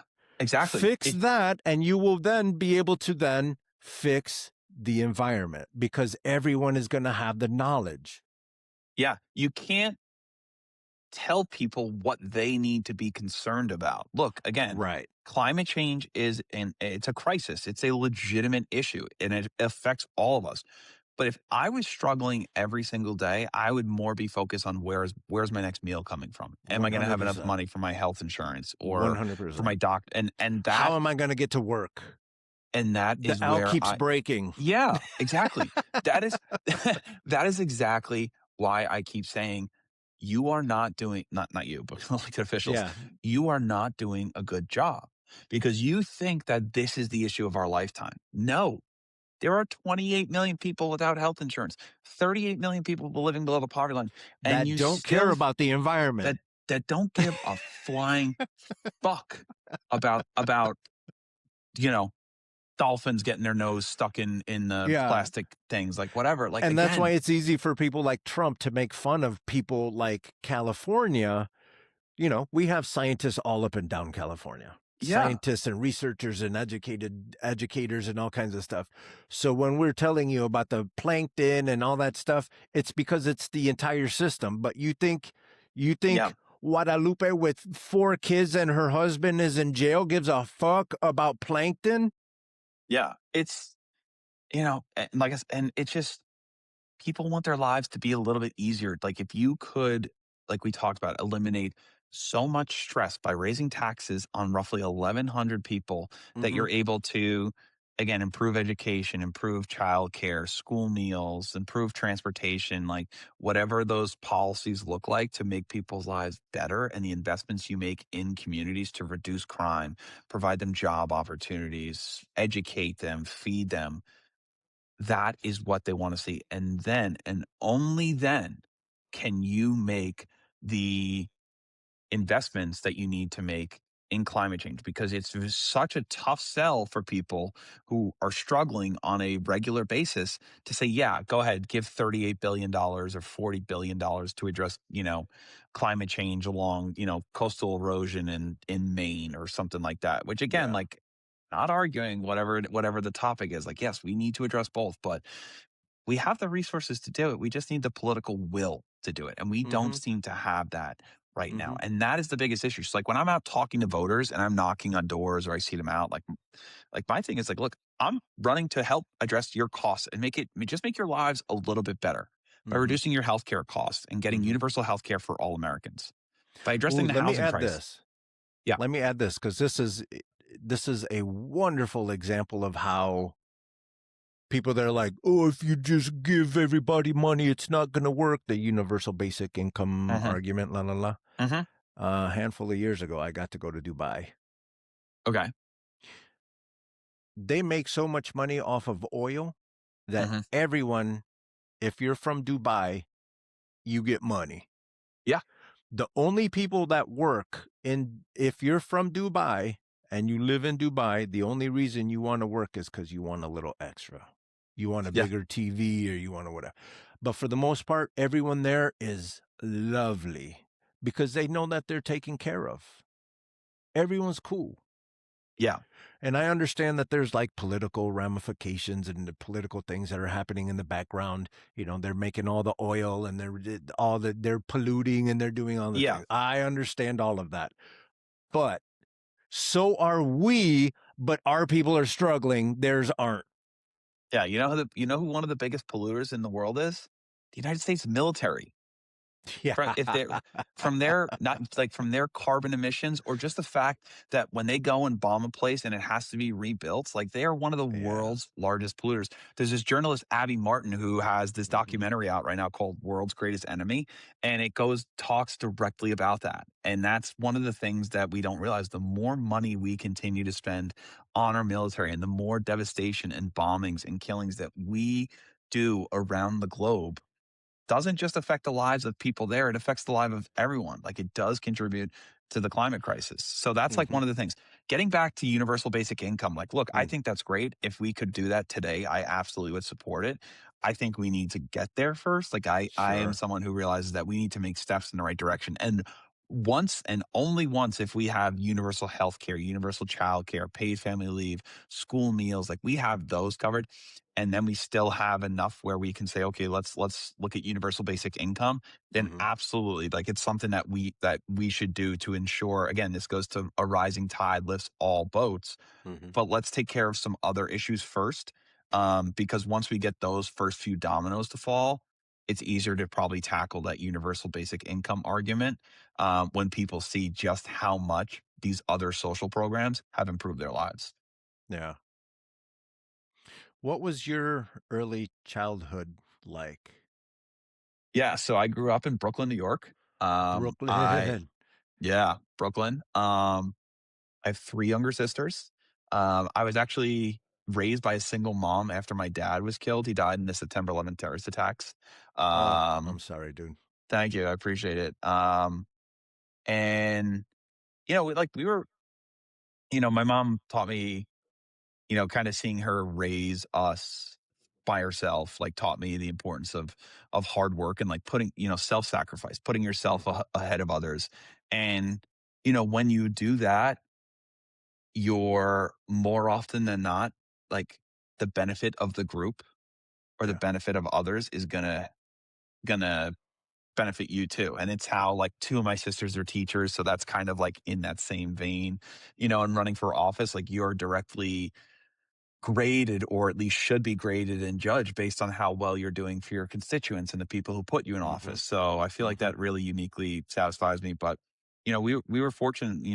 We all played sports growing up. Blaine and I played baseball and hockey, still do to this day. My sisters played basketball, and we kind of lived a normal life, the kind of like inner city like upbringing that you always hear about. Like it was Yeah. the most diverse place. Like on my block we had, my family's Irish.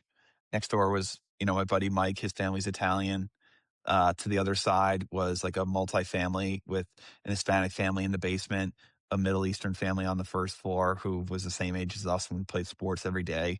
Top floor was a gay couple, which was like my first exposure to it. And they're like, like, because as a young kid, it's not something you think about, but Yeah. like growing up around diversity and people like that, it really does make you realize that they're not the enemy. You don't need to be mad at these people. That's not. We lived so where we lived in Brooklyn too, like one block up was a very Hispanic area, like mix of like Mexican, Puerto Rican, Dominican. But 2 blocks past that was Borough Park, which is where a lot of Orthodox and Hasidic Jews live. So like Uh-huh. we had a very, very like diverse group of friends, diverse group of people that hung out, diverse neighborhood. And it's Mhm. just like I love that. Like, that's why Right. when I hear people talk bad about cities, it makes my blood boil because look, does Chicago do things wrong? Does New York? Sure, absolutely. Everywhere Right. does certain things wrong, but don't just like be like, oh, it's a hellhole. It's like, you know what? Fuck you, man. Like, you don't like you in fucking bumfuck Nebraska, you stupid fucking hick. Shut the hell up. And it's just like if you haven't lived it or experienced it, like Yeah. you don't truly understand it, you know? And Yeah.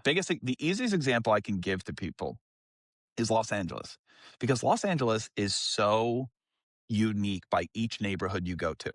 And Mhm. if you go to the wrong neighborhood and you're visiting, you hate it. And I understand it because it's like if you're someone who's a little grungy and like you're like kind of like what we would call a hipster and Mhm. you stay in like Manhattan Beach or you stay kind of near Beverly Hills, you're like, this place sucks. But if Yeah. you stay in like Silver Lake or you stay in East Las LA, Vegas. Yeah. yeah, you're like, oh, this place is awesome, you know? And it's just like, but you have to experience it the right way. So, like, growing up for me in a city, I just hate when people are just like, "Oh, that place sucks." It's like, no, like, like, it sucks driving in LA everywhere, but, like, there are neighborhoods that suck and neighborhoods, like, you don't really wanna hang out in. So when you just Yeah. give a blanket statement that a city sucks, it's like, yeah, man, like, you are so uninformed and you do not understand anything about it. Right. Yeah. Like You lived here, I yeah, I you did. know. Yeah. I I I understand why people are nervous about Compton, but I have every time I've gone to Compton, I've had a wonderful time. I've done photo shoots. I've Some of the best done food in the world there. yeah, but if if it doesn't make sense to you or if you've never been exposed to that, you're going to think that it sucks. Or you're just that racist and scared of black people too, which unfortunately a lot of this country is. Yeah, but that's why they live not in LA. Yeah. I mean, they do have races in LA and stuff like that, but They it's live in Riverside. I have a sister that lives out there. She's not racist. At least I don't think so. Yeah, my sister's out there starting trouble. What are you doing with that wood and that fire? So you grew up in Brooklyn. So I did. you had a front row seat to our president when he was a businessman, a real estate mogul. Yeah. So what was it like having a self-made millionaire so you can uh uh fashion your life from this glorious self-made Oh my god. businessman? Yeah, I think the term self-made is just so ridiculous. Like, and about him especially, but look, a lot of people, you either got help or you got incredibly lucky along the way. Like, Mhm. like, for people who, like, oh, like, I grew up, I dropped out of high school or I graduated high school and then I started this business and I made all this money just because of hard work. It's like, look, I'm not discrediting that you did hard work, but you have to admit you got incredibly lucky when you did. You were lucky that Mhm. that business storefront was open or the timing or whatever it is. Like, there is so much You got luck. lucky that someone else invented the internet. You're Yeah, lucky that and it's someone else invented Instagram and social media. yes, and that the events leading up to you becoming a business owner or you doing whatever to it, and it's okay. Like, it's okay to admit that you work hard and you got lucky. Like, I'm so incredibly lucky to be born, like, in the situation that I was in and raised in the upbringing I was in and end up where I am today, and, like, I've worked hard. Like, I'm not gonna discredit it, but I'm also not gonna lie about how I worked hard. If Yeah. you are born into a family that's worth several $100 million and that's what you're gifted again as your father leaves, and then you continue to make money by completely corrupting the working class, by screwing over contractors and Yeah. unions and electricians, you're not self-made, you're a fucking scumbag. And Yep. I never had anyone in my friends or family who were directly, like, involved with it, but Mhm. again, they all worked labor union jobs. They all worked as contractors, Mhm. electricians, plumbers. Like, they all knew people or, had people in their union that were, or that they worked with that were screwed over by him by any of his jobs, from, Atlantic City up to New York. And it's just like, that's how con men operate, Yeah. and that's how, even looking at it, like, he is the mafia. Like, he operates like the Mhm. mafia is, and that's the easiest way. Everybody, all his friends have been telling you. His Yeah, and lawyer it's like, told you. clo one of my favorite movies is Goodfellas. I think Goodfellas is Oh, like, one I of the love it. best movies ever. But Yeah. when you think about it, if you just kind of, like, close your eyes and just replace, like, all the mafia mentions and just be like Trump and his associates and just, like, think of it from that standpoint, you're like, "Oh," you know? And it's Yeah. like, again, like, I'm not Yeah. it's just really, really, and this kinda goes to how money changes people, Mhm. and how it completely warps you. And, like, look, Donald Trump is a criminal. He's a pedophile. He's a rapist. He's a racist. He's a piece of shit. Like, we can go down the list. But, like, money has a completely corrupting influence on who you are, and so does power, in my opinion. Mm-hmm. Like, Mm-hmm. you know, Money and do you power have is any kids? basically the same thing. Yeah. Do you have kids? I have one. Yeah. How old? 34. So an adult kid like me. Okay. Yeah. When they were a child, like a baby, they probably only hated like taking a nap, vegetables, Yeah. homework. Like Yeah. you don't you don't hate people when you're a kid because they're based on the color of your skin, or you don't hate people because they're a woman or because they're different than you. Every single thing and manner of hate that has become mainstream today is taught behavior, and it's the most disgusting thing Mm-hmm. that exists. And you look at Stephen Miller, you look at Donald Trump, Mm-hmm. all of that hate is being taught and fed not just to their children when they were raising them, but to hundreds of millions and To billions of all people of around us. yeah, and it's just Mm-hmm. like that to me just is even more so why I fucking despise him, Mm-hmm. because he doesn't have a good fiber in his body. And it's Mm-hmm. just he's the most despicable person out there, and you just see it. He had a show that he enjoyed firing people. He enjoyed telling people you are no longer going to have a job or an opportunity. Yeah. Now you have to And go and struggle somewhere else. and And people it's loved it. because they probably didn't kiss his ass. That's what Yeah. I'm saying. Like when people are like, "Oh, good, the US has to be run like a corporation." I'm like, "No, it doesn't." No. Because I don't want to have to kiss someone's ass just to make a living. Yeah. And not even that. Uh, uh, like, look at the tariffs, for example. Like, look at the trade deficit. Like, having a Mhm. trade deficit is a good thing. It means that you are a bigger country and you have a bigger economy than the person you're trading with. And you're Yeah. leveraging your size and your GDP and your resources to get a good deal with this country. Typically, often a poorer, smaller country who is Mhm. just looking to get some money and sell some products, whether it be T-shirts that they're making over there, or Right. making cell phones internationally. So to say we're going to manage it like a business and we're going to have a trade deficit of zero is just asinine. It's Like, that's why crazy. you cannot think of the government like a business. Here's another example. People are like, oh, mass transit loses money. Great. How much do roads lose? How about the military? How much does the military return on profit every single year? Yeah. Not a fucking dime. And that's Well, it part of the depends on who problem. you ask. Yeah, but there's no measurable budget for it. So in that Yeah. case, we're losing $900 billion this year. Yeah. So when you look at it, like you absolutely cannot think of how do I do this?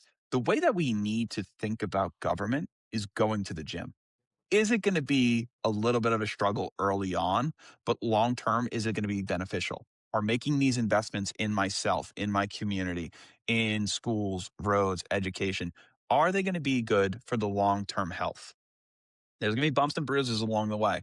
You might get hurt. You might pull a muscle at the gym, something like that. Like, that's part of life. Yeah. But long term, it's gonna be good for you. And that's how we have to approach government. Like, we have to stop thinking so short term. And again, China, lots of problems. But guess what they did? They just thought about the long term game. If Right. we take that approach, that is how, we can start to really hopefully get our country on the right track economically, investing in people, investing in our future. And that is how moving forward, you're going to create like a self-sustaining economy, something that provides economic opportunity for all, education, housing, transportation, you name it. And that's how we have to think. We have to stop thinking so short term and short sighted and think long term. I'm glad you said that because you verified the comparison that I've always been trying to make, and it's a gym. The United States is a gym. Taxes are the membership fees. Yeah. And you have a certain group of people that are, you know, the toxic dude that shows up and he's got all the muscles and he wants to do whatever he wants whenever he wants and he's throwing weights around. He doesn't put the plates back where they belong, or he goes to the pool and he pees in the pool, or he ruins the hot tub or whatever. You wouldn't want that person in the gym let alone being the manager of the gym. Yeah. Everyone is here to work out. We have a thing. Everyone is here to get their exercise on. Yeah. Please I got a better analogy for you. tell me. So the rich person, the Jeff Bezos, the Elon Musk, they are the person at the gym that is taking up every piece of equipment. It's like, nah, man, I'm using that. Yeah. I'm using that. And Yeah. now there's But you were three just over benches. there. It's like, dude, how can you use 3 bench presses at once? Like, I'm using them. I'm doing shoulder press here, I'm doing bench press here, and I'm doing tricep dips here. Yeah. And it's like, okay, that But makes no sense.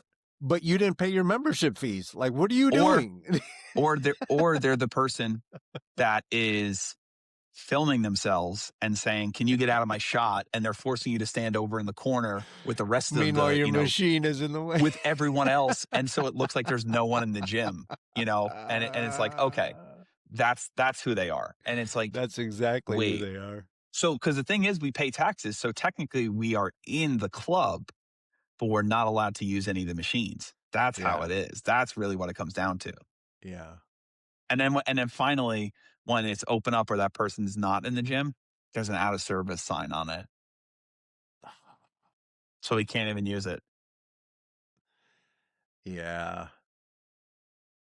That's that's You that's know? so brutal. And It's like I healthcare. love But it. healthcare, we pay for healthcare, but when we need it, is it actually there? For most Americans, the answer is no.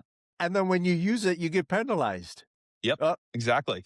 your copay is going to go up. Yeah. It's like, what? What? Yeah. And it's not just health insurance, even like homeowners insurance is like that. I had a buddy of mine who he owned a condo here in the city, and he got kicked off of his homeowners insurance for filing too many claims for things that broke that he did nothing to do. Like his HVAC broke one time. Oh He my filed a claim for goodness. that so they could cover it. Another one, his oven broke. Again, like he'd only lived in the place for a year and a half. And it's just like eventually they're Yeah. like, yeah, we're not going to let you renew your policy. He ended up getting another policy with another company. But it's like, oh, okay. So it's not just health insurance, it's all insurance It's companies. all And insurance. you also see it now too with like going back to climate change. Property insurers are completely pulling out of markets. So now you have these homeowners in Florida and other regions around the country Yeah.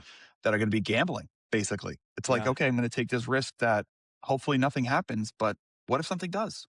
How much of that do you think is engineered? Like, I have a feeling that all of these property owners are wanting to rent to us. So they're going to make housing expensive and they're going to make insurance expensive. And how much easier would it be for you if you just rented it? We'll take care of everything else. You just give us $2,500, $3,000 a month.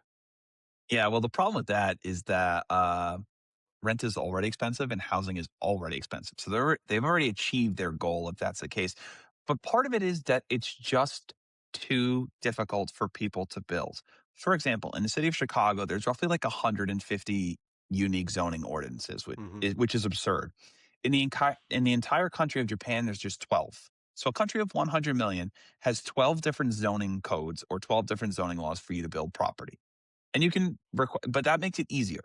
Limiting the restrictions and red tape on specific properties makes it easier to build. Look, corporate home ownership is a problem, but it's not the biggest problem with home ownership. Hmm. There's just, quite frankly, not enough housing available. Hmm. That's what it comes down to. It's a supply and demand issue. Yeah. And we need to make sure that, yes, we prevent BlackRock, investment firms, large corporations from owning homes and keep using them as investment vehicles and keeping, people who want to buy a place like me or you or anyone else from owning one and driving up costs. That's number one. But we just need to build more. That's what it comes down to. Yeah. And the reason I keep coming back to mass transit and keep coming back to housing is because the two are connected. If you expand, let's say, the subway system in Miami, you want to build dense housing near that subway because Hmm. people who live near there are going to want to take the rail to and from work or wherever they have to go to. That's what prevents this crazy sprawl. That's what limits climate change or helps reduce the effects on climate change. And it really does help save people money because by living near accessible, reliable, and safe mass transit, you are no longer forced to rely on an automobile, which the cost is now again over $50,000 for a new That's car, which is just for the car too. just for the car, not even the Car maintenance, not even the insurance is gas, getting everything. bonkers too. Yeah, we'll call it another grand per month that you're going to be all in on that, which is 12 grand a year. When I first graduated college in 2011, my rent, just my rent, was $600 a month in the city of Boston, which is crazy to think. Like there's no way that exists today, you know? So we have to get back to a point where we can make it easier to build, where in a perfect world, we would be able to leave it to the states and cities, but once they show us that they're not able to do so, which is where we are, the federal government needs to step in and say, okay, time for the adults to take over. We're going to solve this problem. You know, You and want to I hear think that's the best way to do it. So, now that we're breaking down prices and stuff? hmm Um, my first job out of college, I worked at a video game company. hmm Um, and when they made me the offer to come on full time, they offered me $25,000 a year. What year? This was 2000, Okay. 1999, 2000, right in there. And you could live pretty comfortably. It feels like on that at the time. You No, weren't, I didn't take the job. I went to the place that offered me 40,000. no, yeah. So, no, $25,000 a year is 2,000, just over $2,000 a month. yeah, no, but I the average rent at that time was probably way cheaper. And you, like what I was saying is if you did take it, you could afford housing and you could afford your I groceries could and stuff afford like that housing. nowadays. I Yeah. did the budget. I could afford Yeah. housing and my car insurance. Oh, you I had a car at the couldn't time. I Okay, there couldn't you go. afford groceries. Okay, yeah. I That's mean, where it was.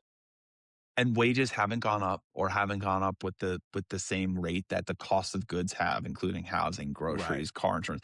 And that's why people are so fucking mad at the government because again, this gets back to we keep letting the benefits only keep going to we keep hearing about how good the economy's been since the year 2000 and how much it's grown.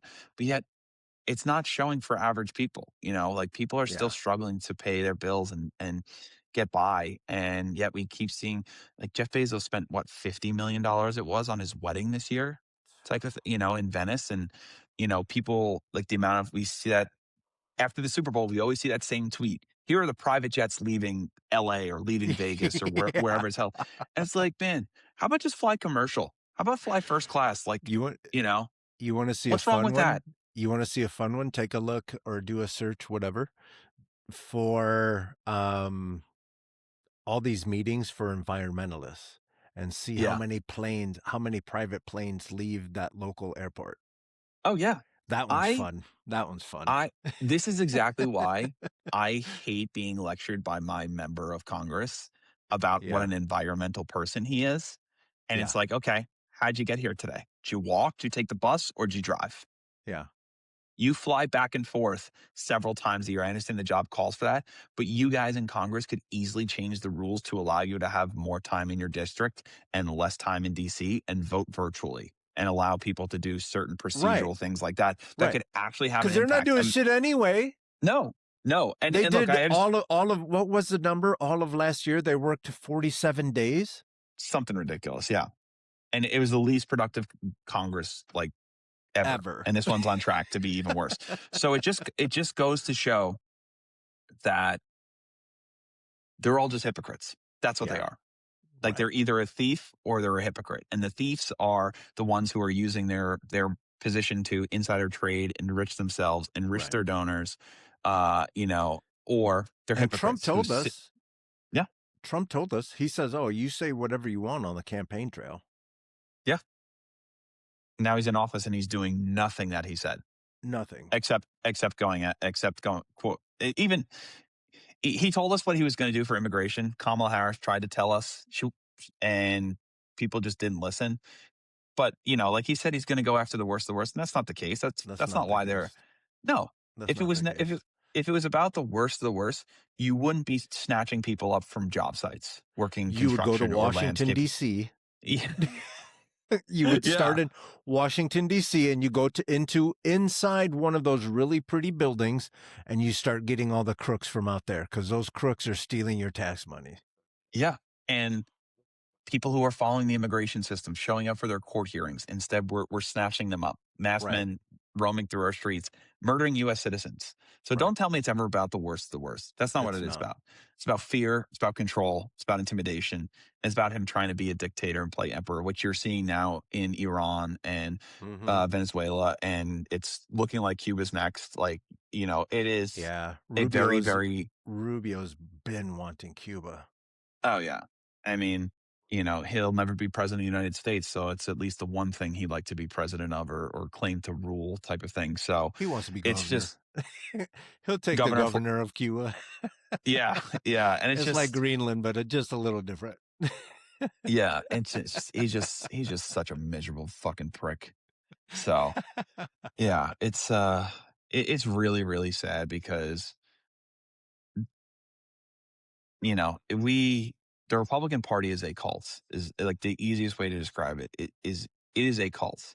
Yeah. And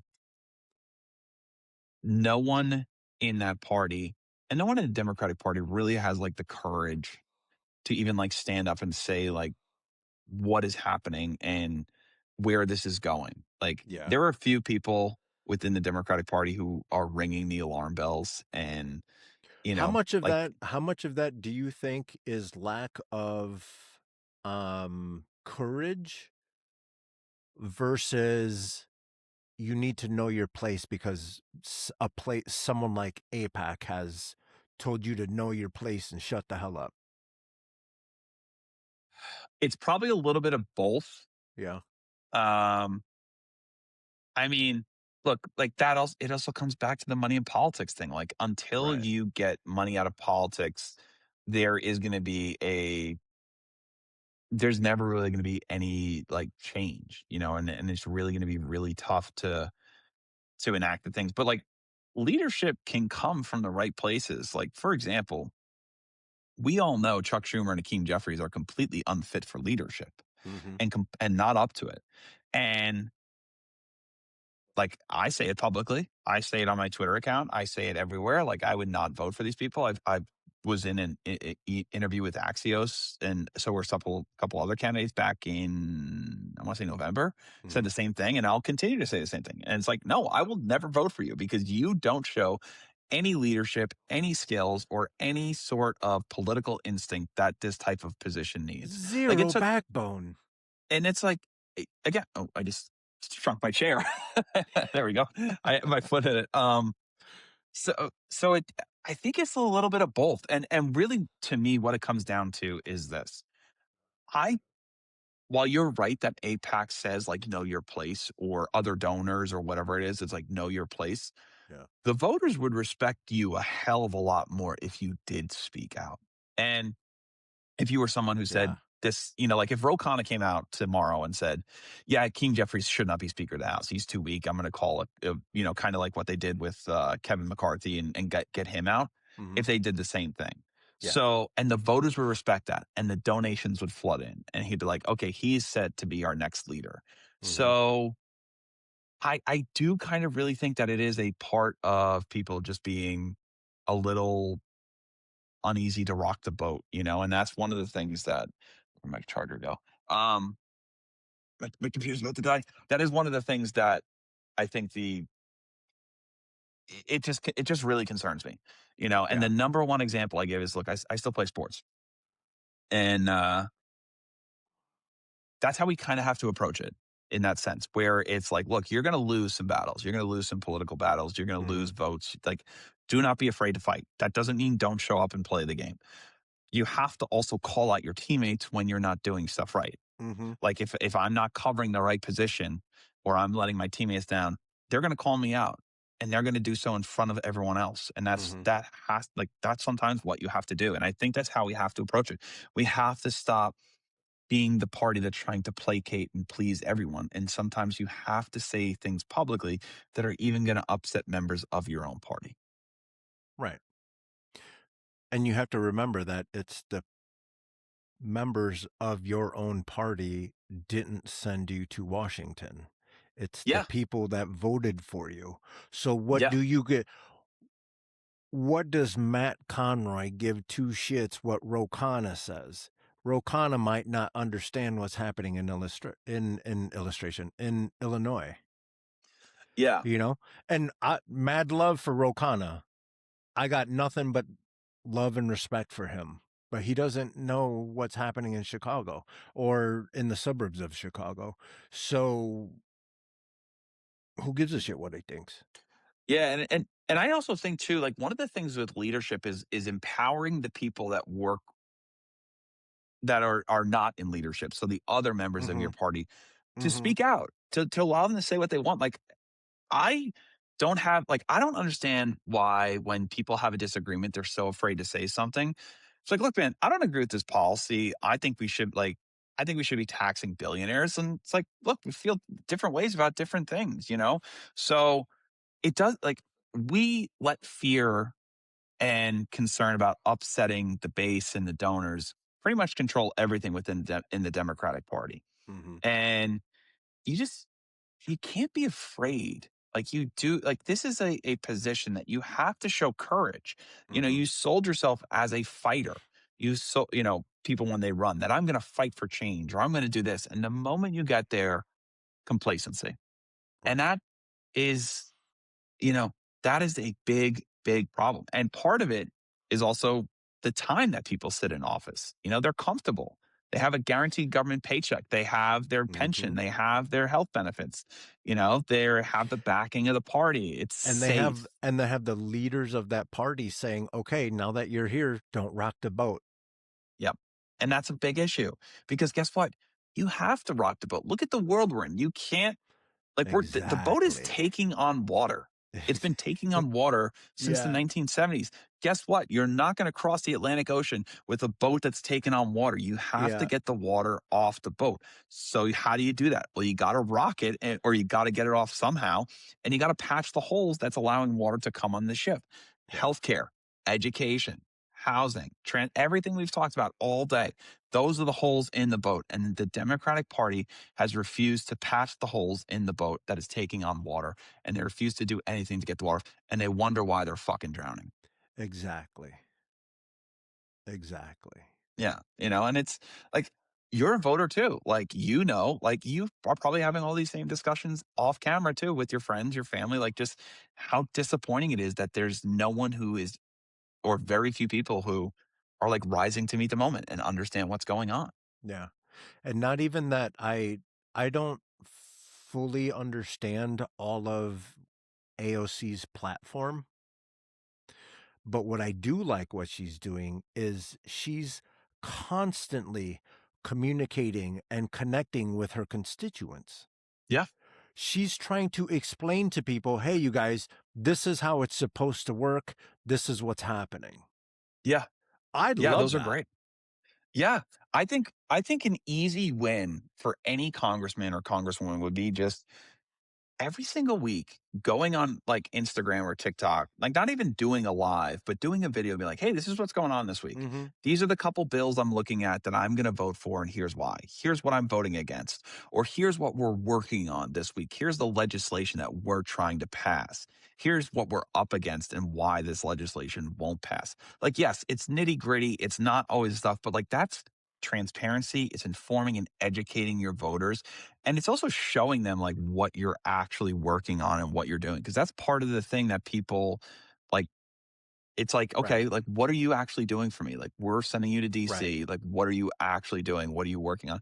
Because then you could also see, okay, they're not working on anything that's going to improve my life. I need to vote for someone else. You know, Mhm. again, coming back to climate change, if that's like their number one thing they're working on, it's like, okay, look, you have homeless people, who are living on the street in your district. You have people without on food stamps in your district, and your focus is climate change. How about focus on increasing their wages? How about focus on providing them with healthcare, providing them with an education, giving them the basic necessities that they need? And if you're not going to do that, you're not going to work for that. We're going to replace you and vote for someone else. Mhm. And it just comes back to like communicating. And the more you get out there and talk, the more you connect with people, it allows you to sharpen your message, to craft your message, to get better at it. So when the Democratic Mm-hmm. Party plays turtle and hides from its voters, particularly on Gaza and Palestine, they are just, which again, they're on the completely wrong side of the issue. Like again, we Yeah. haven't even really touched on it, but it's like it took 2 hours, which I'm embarrassed to say, but it's like it's a genocide. And they haven't come out and admitted it, and they haven't talked about it, and they haven't heard the pushback from their voters to adapt and change their position. And when you tell yourself what you want to hear and not what you need to hear, that's where you will set yourself up for failure. And that's where we are right now. Yeah. Let's let's go to the fifth district. Sure. What's going on in the fifth district? If it's not, I don't know how many suburbs are in your district, so I don't know if it's going to Yeah. take 45 minutes to list them all, but No, it goes out to like Lake Zurich. So it stretches for okay. about 40 45 miles. So it kind of goes from Gold Coast. So for people who don't know Chicago, Gold Coast is basically just north of kind of like the river, Trump Tower, maybe about a mile and a half north of there. And Right. it stretches kind of up along the lake to Wrigleyville. It includes parts of like Lincoln Park, Bucktown, Wicker Park, um, and goes up to North Park, kind of, and then it hugs an upper Northwest rail line, I-90 ish, Hmm. and goes out, hits a little bit like Schiller Park, a little bit of Rosemont, Okay. Barrington, Arlington Heights. So, like for people who know, easiest way to describe it, Northwest suburbs, Yeah. within commuter distance. Yeah. So, Yeah. That's but that's it, that's my old stomping ground there. yeah, I'm a North Side kid, and then I went to Triton College, and then I just kept going further and further out. Went to Triton College. I lived in Arlington Heights when I went to film school, and then I went to film school and eventually lived in Schaumburg, yeah, and then I uh moved to LA, came back, lived in Palatine, moved back to LA because I'm hard-headed okay, and now I'm up yeah, north. But yeah, that Northwest, like you would be representing my stomping ground. yeah. Schaumburg's a Well, different district, but the other, Albany Park is what, 7, I think? District yeah, 7. So yeah. almost my whole childhood. Yeah, and it's look, it's a district that it's not like a lot of these rural districts you see in like Wisconsin or Nebraska or something like that, where there's Yeah, one company that makes up like 80% of the right. jobs and that. Like it's a it's a urban suburban district. Like there's not a lot of Right. difference between this district and one that would cover a similar ground in New York or Sure. San Francisco. Like it's, a lot of people commute into the city. A lot of the schools in the suburbs are very good. There's a lot of high school and districts. The public schools on the north side are good too. Includes like Lane Tech, Lincoln Park High School. There's private school, Lakeview. There's private schools like Mhm. DePaul. Like they're like it is the on average the wealthiest district in the state of Illinois. Yeah. Yeah. And people don't realize Arlington Heights is anywhere else. Arlington Heights would be a big city. Yeah, it's a The big Bears were suburb. moving there for on purpose. Like Yeah, yeah, and it's I mean, the thing is the district is anchored in the city, just like a lot of the congressional districts are yeah. along the lakefront. Um, but the people out in the suburbs, they want the same things. Like Sure. they want their life to just be a little bit easier. They want their representation to listen to them, which is one thing that doesn't happen. I met with someone from one of the townships out there who's part of the party. And she's like, yeah, the biggest complaint is we don't see him. We don't hear from him. Every time we talk to his Yeah. office, Mike Quigley's office, it's always like, yeah, we'll send someone out there. He's never there. Yeah. And I told him, I said, look, I can only tell you right now and I'll show you when I'm in office. But one of the things that I've committed to is I'll hold at least 10 town halls a year. I would ideally like to hold one per month. Yeah. Some months that might not be possible, but you need to make sure that people hear you. Sure. Going out and even just knocking on doors and talking to voters or meeting them at, standing at a grocery store or parking lot for a couple hours on a Saturday morning and, local coffee shop, walking through town squares. People need to see you. They need to hear from you. You can't just show up at donor events. You can't just show up at stuff that your office put together. You do have to continue to be part of the community, which is something that's not happening right now. Right. We were at a that same town hall event where Mike Quigley claimed that he's like, I had the best response staff and office in the state. And that's just, I don't know where he got that from. It's probably just something he pulled out of his ass. But that's not true. And how do I know that? Because I called his campaign office months ago asking for him to debate with us and show the voters of this district his plan for the future if he's asking for it. Yeah. Not a word, not even a follow up. I went to his office the day that he announced his candidacy for mayor just to go up to see if I could schedule an appointment and see if they would get back to me, and, Yeah. and just be like, hey, like I would love to talk to him about why he's still in this race, what his what his legitimate motivations are that he thinks he'd be good at two jobs at the same time when he hasn't been good at one. They didn't let me up. They told me to go to the website. Haven't heard since. It's been over a month and a half. Like that's the thing. It's like no, you're not responding to people, and that again is a response that I hear from people all over the district. And he's not leading on any issue. It's a safe blue district. I think it's a plus 23, plus 25 Yeah. Democrat district. So Yeah. whoever wins this primary is going to Congress. Like there's no mistake about it. What's his, and I asked voters, what's his stance on the $25 minimum wage? What's his stance on universal child care, paid family leave? Where is he on these issues? He's not leading. He doesn't like, oh, he supports. I'm like, where's your proof? He only has two mentions of either the phrase universal health care or Medicare for all on his website. One of them was the time he voted for it. The other time, it's describing Jan Schlakowski, who's the retiring representative from the ninth district. So Yeah. he doesn't even have it as like a supporting issue on his issues page. Like he has healthcare, but it's a bunch of consultant, poll tested speech. And that's a big problem. When you don't take legitimate stances on one issue or another and say firmly, this is what I'm going to work on. This is what I'm going to fight to address. What are you actually doing for the people then? And then you haven't really done much for the district. And then you're going into I can only imagine how rugged you have to be to go and try to take the job of mayor of Chicago. It's not an easy job. Lori Yeah. Lightfoot got beat up over it. I can't remember his name right now. Brandon Johnson. Brandon Johnson. He's getting it handed to him right now. Yeah. So you haven't done anything since that might not be fair. I might be talking out of my ass. No, I'll give you his legislative record. He's been in office since 2009. He has sponsored 4 pieces of legislation. 2 of them renamed post office. One of them has to do with big cat safety, like panthers, jaguars, things like that. I'm an animal lover. Sure, great bill, but it Yeah, doesn't I'm doesn't in. help address. I'm in. The other one is an ALS bill that helps with neurological Sure. people who have ALS and neurological treatment. Good bill. I'm in. Good bill. I fully support that one. But 17 years, you haven't done anything to address If I the had a cost of job for living. 17 years and I did 4 things.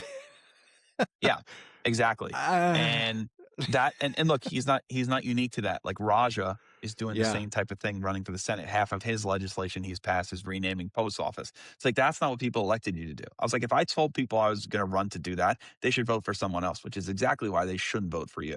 So yeah, you're right. Like he hasn't done anything. He hasn't made the improvements or been, the representative that it needs to be. That's again, where I come back to the point of, you are not doing a good job. You think you are, and you act offended when people question it. But when you actually look at it, you and the Democratic Party are not doing a good job.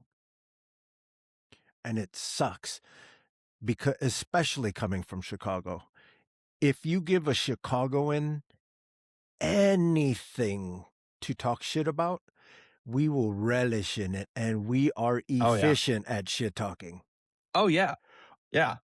You gave us Caleb Williams, and we can't shut up. Yeah. I know. Could you imagine if you were someone of any moral substance or any political substance that's going to come out and hang out and say, "Hey, this is the battle plan that I'm going to come up with. Here's my bullet point list, dung, dung, dung, dung, dung, and I'm going to check in with you every month."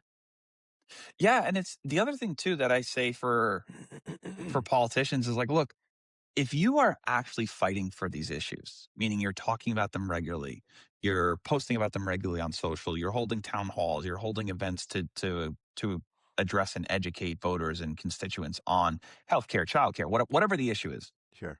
Even if you're unable to pass it, because I know it's hard to pass legislation, we I'm going to give you credit for trying, but you're not Yeah. even trying. There's no proof that you're trying. And that's the part with the Democratic Party. Like, for example, they probably could pass a ban on congressional stock trading right now, considering Hmm. Trump brought it up in the State of the Union. There's a couple of Republicans who seem to be on board for it. You probably could get one with some teeth. They Hmm. want to hold it out as a campaign issue. And it's like, come on, what are we seriously doing at this That's the point? part. That's the part. We need to start putting up like a scoreboard or something that says the player name, Quigley, stats. In 18 years, he's done 4 things. Yeah. Money coming from over there, and Sent then billions to Israel committing a genocide. Voted for legislation that reduces access to abortion and reproductive rights. right, Claims to support a two-state Palestinian solution, yet voted for legislation that basically puts that at zero, like no chance of that happening. ignored all of the important things that are happening in the Chicagoland area because Y- Hakeem Jeffries said to wait. Yeah, yeah. So it's What? Yeah, and like at the forum, like when we were like wrapping up, it's like, why are you best? Basically everyone's like their final like minute pitch. He just read off a list of appropriations. It's like, dude, that's not what people elect you for. We don't elect you to go to U.S. Congress to give us money for bike lanes. We elect you to enact meaningful change. Look, I'm all for bike lanes. Like, let's do Me it. Like, too. sure. Yeah, But again, if that's your signature accomplishment, maybe you're just not that good at your fucking job. right. It's cool that we have bike lanes, but there's a bunch of homeless people that keep getting in the way of the bike lanes. Yeah, I don't want to really ride my bike if the air I'm breathing in sucks because you haven't addressed climate change and you haven't addressed transportation. So thank you. And I don't want to ride my bike to, 4 miles over there because it's a food desert. Yeah, exactly. But cool. Thanks, Exactly. Hakeem Jeffries, for whatever it Yeah. is that you're not doing. Yeah. And it's the part that annoys me the most about the Democratic Party is there's just such an easy opportunity for them to just pick up the ball and run with it. Look, Donald So Trump and easy, dude. Look, I don't think Donald Trump's going to leave office, but if he does, like, what does the Republican Party look like after that? Me personally, I don't think there's anybody who can kind of keep them together the way that Donald Trump has. Like, even if JD Vance is the next nominee, like, parts of the party is going to break off from him. Like, that's, 100%. but Democrats have to show that they can pick up the ball and run with it. And And that's just it. Yeah. there's such an easy opportunity. So even for the people who are self called moderates, the people who voted for Trump that voted, in 2024 that voted for Biden. Okay, well, how are you going to make their lives better? A lot of them probably just want you to address healthcare, want you to address wages, want you to address the cost of living. Okay, Want you to but address not bombing other countries so we can use that money to make things better here at yeah, home. Stuff and like that's that. and that's also the uncommitted movement. The people who didn't vote for Joe Biden in 20 or Kamala Harris in 2024 that sat out. You're not going to get them back if you don't change your stances. You cannot continually shift there's only so many voters you can Hmm. win on the middle. There are more voters on the left and people who do not even come out to vote that you could win by taking true populist positions. Excuse me. And in today's political landscape, if you got to a point where you had 53 to 57% of the public vote, Republicans are never getting back in power. It doesn't matter what the elections look like. Hmm. Like maybe they'll win the House one term, maybe they'll win the Senate, but you start passing public policy and Hmm. or popular public policy and you start addressing people's needs, you are going to have a stranglehold, a good stranglehold on the White You, House. And you could they can't simplify. seem to You could do simply it. you can simplify that just by saying, "Do your job. Yeah, exactly. Do your Do fucking your job. job." so we can otherwise you got to get out. Yeah. And I love that we're at a point now where yeah, the internet is really noisy and but we're able to see and we're able to call out and even more importantly, we're able to communicate with each other Yeah. to say, "Hey, there's a band of misfits from Florida that don't think rules apply to them, that make decisions that affect your life negatively. Yeah. The decisions Yeah. that have been made this weekend, I don't know about you, but I love traveling. I've Oh, been yeah. all over the place and I love to be gone. Wanderlust. I have a bad case of wanderlust. I'm shutting this. It's right in my eye. Keep going. But I'm not going to be able to go to the Middle East or wherever is happening over there now because everyone hates Americans. Yeah. Yeah. I was fortunate enough. I've been to Asia. I went to Tokyo. Um, like traveling, I think traveling is the number one thing that everyone needs to do because I feel like the moment you, Yes. the moment you travel to a country and you go somewhere else, like even if it's to a country that like Iran, for Not even a example. country. If you're from Florida, come out to California and see why we're addicted to California. Yeah. Yeah. Exactly. Like travel within the country, absolutely, for sure. Meet people from around like I've done driven across the country several times. I did a cross Same. country trip where I went to national parks, which was awesome. Stayed in a bunch of like small Hell yeah, towns in like dude. Wyoming and Montana, and Hell yeah, yeah. it was awesome.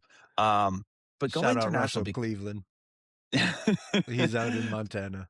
Nice. But like the other thing is the like traveling abroad to other countries, like you learn that a lot of the things you've been told are lies. Mm-hmm. And when you go to like I was watching Anthony Bourdain's I think it was the Parts Unknown show when he Mm-hmm. goes to Iran. Mm-hmm. Um and it's like people there, they just yeah, there are people who hate Americans, but that's because we continually thumb our nose and try to tip our thumbs on the scale. Right. But most people, regardless of where they live, they just want to they want a good life. They want to raise a family. They want to be able to send their kids to school without fear of persecution or being bombed or being killed. They want a good Right. job. They want to, And they want to provide. share their culture with you. They Yeah. want you to see that they're good people. Oh yeah. You should see when I released my I make travel videos here on the Mhm. channel and I made a Dubai one. And I was getting messages saying, "Thank you so much for showing our country like this or showing our Yeah. city like this." Yeah. Because we as the United States citizens, we have a weird representation or understanding of what's happening everywhere else because they Yeah. keep telling us that all these people are bad, but they're not. Yeah. Yeah, I did a Habitat for Humanity trip to Tijuana, Mexico, and Dude, you're like a a good boy superhero. I mean, this was like 20 years ago, but like, Yeah. like you're still taught that, like Tijuana, like, don't get me wrong, it has its problems. Like obviously there's parts of it like with the cartel and drugs that are involved Yeah. and it has its Yeah. problem. But like the narrative is that it's just everywhere is a shithole and that it's just a terrible place and you can't go because you'll die, you'll end up in jail. And it's like Yeah. we built homes for people. Like they made us lunch and dinner every day and they were so excited that we were there Mhm. and we're so grateful and kind. And Mhm. I know that's not unique to there, like, it's around the country or sorry, around the world that it's like that, and just getting out and realizing that we are stronger connected and better connected than we are separate Mhm. is how we have to approach everything in life, Yeah. and we have to think not just internally about how is this gonna affect me or how is this good for me, but how is this good for the benefit of the country? How is this good for the benefit of humanity? An example I always go back to is childcare. Again, I don't have kids. You're like we talked about this earlier, but I want everyone to have access to healthcare. And like, Mhm. yeah, my direct impact is I pay a little more in taxes. Mhm. But at the same time, my friends are happier. My friends are stressed. It's like, and if Mhm. I can afford those taxes, That's fine. We have to stop thinking about how much we make and and how much, rather than how much we get and how much we keep. Because right now we don't get to keep any, and we don't get anything for the taxes we pay. So let's have a society where we make sure that people get what they pay for, and then that they get to keep most of the money that they make. It's scientifically proven the more educated a society is, the more crime goes down. Yeah. Look at It's Scandinavia. scientifically proven. Look at Scandinavia. Like their crime rates are way lower than they Hmm. are here. Um, like I think it was Helsinki just went an entire year without a traffic fatality, which is crazy to think of. The That's cap. bananas. Yeah, I could have the city wrong, but it's one of those cap. It's one of the cap. I think it's Helsinki, but either way, like that also comes from, like, that's an educated policy, is people understanding that you have to make these investments in people. You have to design your roads, your schools, your cities, your country in a way that benefits the entire population. Look, there is no single policy that will be a positive result for all 350 million Americans. I'm not stupid enough to realize that. Yeah. Social Security, for example, if we lift the income cap, yes, it strengthens Social Security and guarantees the paycheck will be that Social Security will be around for generations to come, meaning we're not going to cut benefits. But the Hmm. downside is do have to raise taxes on people making over $175,000 a year. That's the downside. So the question is, do we tax, a couple 100,000 people to benefit 350 million? To Right. me, that's an easy answer. Yes. Yeah. Do we put a wealth tax on billionaires, on roughly 1,100 people, to benefit 350 million Americans?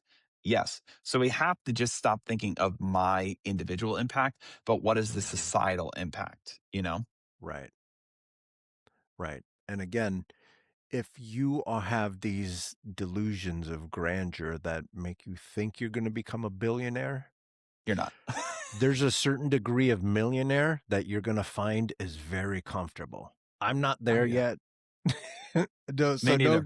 don't go thinking that I'm talking out of experience. I don't, but I have I have been witness to folks that have nothing but friction in life, and I have had exposure to people who have had no friction in life at all. Yeah. There is a level at which you're fine.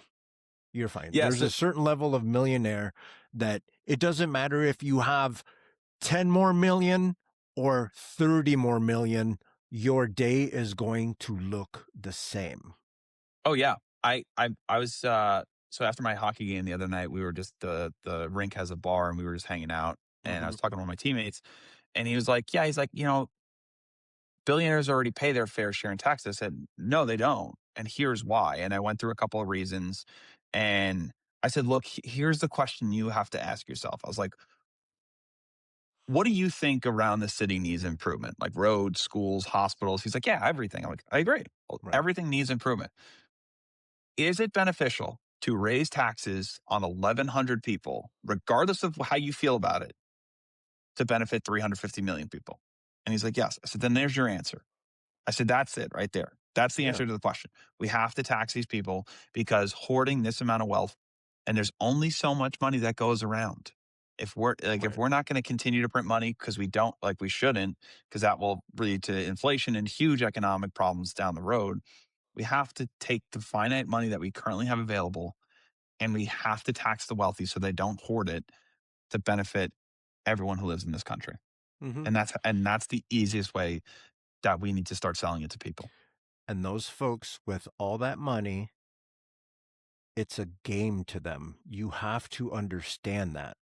Oh, It's a yeah. game of Monopoly. Yep. It's a game of Monopoly. And they know that people that don't have money will do just about anything to even just be in the same room. Yeah.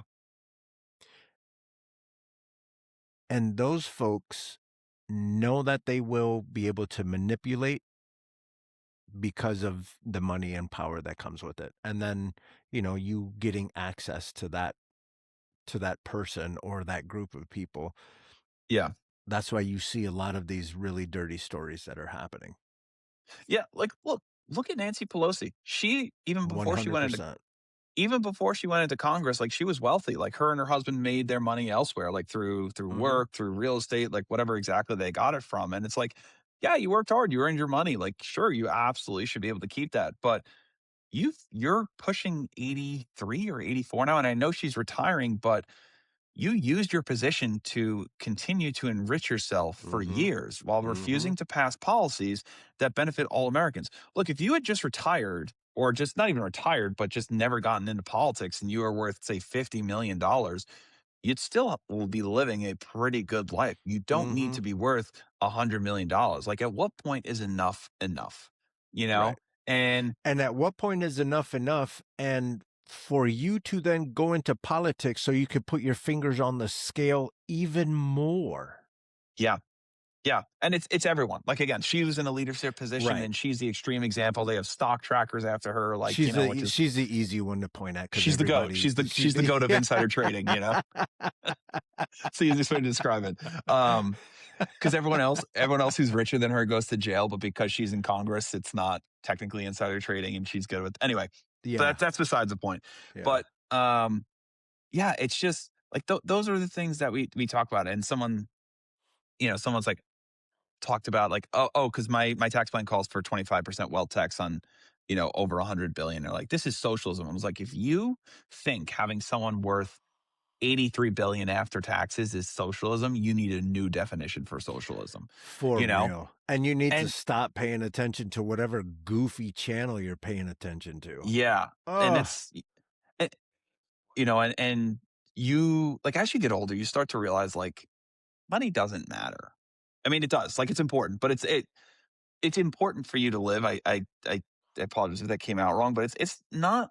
It shouldn't be the most important thing. Like, yes, it should matter that you have to pay your bills and you have to make money to, you know, live the life you want. I get it. mhm, Like, that's, mhm. but it shouldn't be the thing that drives you, and it's never going to be the thing that gives you happiness because you're always just going to keep chasing it more and more and more. And that is one of the problems with a capitalist society that doesn't really have any guardrails is the Yeah. people who have already captured the wealth and captured politics and captured our government just want more when realistically they have enough. If Mhm. someone asked me, it's like, what would you do if you have $50 million? And I said, honestly, I I would just be funding grassroots candidates, people who want to fight for the change that I want to fight. Like, imagine Yeah. you have the money to kind of live your life and not have to Yeah. worry about stuff financially. But Yeah. because again, like, if you have $50 million, like, we're talking about universal childcare, paid family leave, things like that. $50 million makes up for that, like, covers that for someone. So you're talking about, You're gonna get that money right back. yeah, like, it's okay. Whatever I spend on this, I'm going to get it back in interest, type of Mhm. thing. So sure, I'm willing to pay more in taxes to ensure that people have a good life. That's the problem that with our society is it's kind of just created a me type of thing. Mhm. Yeah. And folks like the current administration just continue to make that argument worse. Democrats haven't helped Worse. themselves. Democrats have not helped themselves. Look at the end of Joe Biden. It was a me thing. He stayed in it for ego Yeah. purposes. It wasn't necessarily Yeah. money. It was power. It was ego. Like, it was Yeah. 100% ego. And to the Democratic Party, to the non, like, members of the House, members of the Senate who didn't say anything ahead of him retiring, like, that is where it didn't have the courage to speak up. Look, we all knew Joe Biden was too old even when he ran in 2020. We're like, Yeah. oh God, please win. Please win, because we cannot deal with Donald Trump for 4 more years. And thank God he won. But he immediately slow walked in. You're like, okay, he's trying to get back to a pre Donald Trump thing. Like, he still mentally thinks that it Mhm. happens. And slow walk the January 6th charges did never happened. Merrick Garland is the DOJ. The fact that that wasn't referred right away. Like, Brazil had Bolsonaro in jail within 2 years. Donald Trump should be in jail for the rest of his life for trying to violently overthrow the government. Democrats immediately should have moved to expel every single member of Congress and the Senate who voted to overthrow the elections as traitors to the United States. Like, that is 100% what they should have done. And they Mhm. didn't do that. And then Joe Biden his other two things. Number one, in 2019 to staff, he said, "I'm going to be a one-term president." Well, no one ever held him to that. Immediately when he was elected, they should have said, like, the Democratic Party should have been like, "Look, you said you're a one-term president. We agree. You're 78 years old. We can't have you running as an 82-year-old. So here's what's going to happen. We're going to back you through the midterms. Everything. No one's going to speak out. No one's going to do anything. We are in line with you. We are pushing your agenda. The moment the midterms happen, you're going to come out the next day and you're going to say, I'm stepping down. I'm not running for reelection. And then we now have 2 years to kind of like people will break, people will criticize you. You have to have thick skin and deal with it. But we need to usher in the next generation of this party. That's number two. And then number three, his agenda wasn't even that great. Look, I don't disagree with, investing in infrastructure Hmm. but they traded away a lot of the stuff on the Inflation Reduction Act that it didn't really have the impact that they had hoped and prices continued to go up and then they ignored people. The Hmm. number one thing that they needed to go through was universal health care and they couldn't do it. The number one, then they needed to go on to raising minimum wage. Couldn't do that. So while I appreciate him defeating Donald Trump, like clearly didn't have the political power that we thought he had because we couldn't get those passed while holding the House and the Senate and the presidency. And we still Hmm. didn't have the courage to stand up and say, okay, we just saw someone who's politically weak, who didn't get accomplished what he wanted to, who slow walked the charges against Donald Trump. And we never spoke up and, you know, said, hey, you got to step aside because that's really what we should have done. And now we are directly in this mess because of the Democrats' complacency and refusal to understand what was going on. And then we got him anyway. And then we got Trump anyway. I know. I know. And It's, even madder. He's even madder. I wonder if all of this stuff would have happened if it would have just been Donald Trump won and he ran his 8 years. yeah. Because this time he had that timeout so he can set up all his dominoes the way he wanted to. That's why he went and got all his crooks from Florida. Yeah. I think, I wonder that too. Like they wouldn't have time to have reset for Project 2025 and write a Right. full manual. Like, yes, they would Right. have been so evil and so vindictive and whatever. But, um, you know, a lot of the people that we see in the, I mean, let's just say he won. Hmm. Democrats control the House and control the Senate. Well, now the investigative authorities are even greater. So we can look into how he handled the military, how he, Mm. like, yeah, they would still be investigating, collusion with Russia or whatever it may be. And it's like, who knows what comes out of it legislatively. But, if we get through it in 2024, it's been 8 years of a Republican. He's done nothing to make our lives better. Um, Not to mention millions of people more probably would have died from COVID, Hmm. which is something we forget. That's true. Um, That's true. so that is, you know, that is it's a we'll never know. Yeah, But we're here now and we hope that our elected officials would do something, but they clearly haven't. they So haven't, and that's the heartbreaking part of it. yeah, Is it's like we're begging you to do something. it's so They the literally put sicked ice. They sicked military on people that look like me and darker. yeah, yeah, it's despicable. It's disgusting what they are doing in that like we have he So with Iran, like let's use that for example. Like it's in another illegal invasion and illegal bombing of a country. He did it in Venezuela. He's doing it now again in Iran. Like he's Mhm, committing war crimes again mhm, too. mhm. So and then we have Democratic senators who are calling it the Ayatollah Protection Act by limiting his powers. Look, if you think we should go to war with Iran, I don't. I do not. But Mhm. put your vote on the line. We elected, like, you're in Congress. You hold, like, it is your constitutional duty to give the president the power to declare war, but vote on it. Put your name with your Right. vote. Don't just hide behind some vague statement or some bullshit PR statement like that. And that's like just goes to show that they don't understand and they don't get what we're up against. Another example is Mhm. like the State of the Union. Look, I appreciate Al Green standing up and holding the sign and fighting back. And I kind of wish he was like 30 years younger because Yeah. he would be like he would be like, all right, that's our leader. That's the fight we need, Mhm. Um, but think about like having some political instinct. How hasn't the Democratic Party realized, hey, you know what would be great? Donald Trump comes in. We're all sitting there. We don't clap. We don't do anything. We don't even stand for him. Or if we do stand because he's the president, we're showing respect to the office.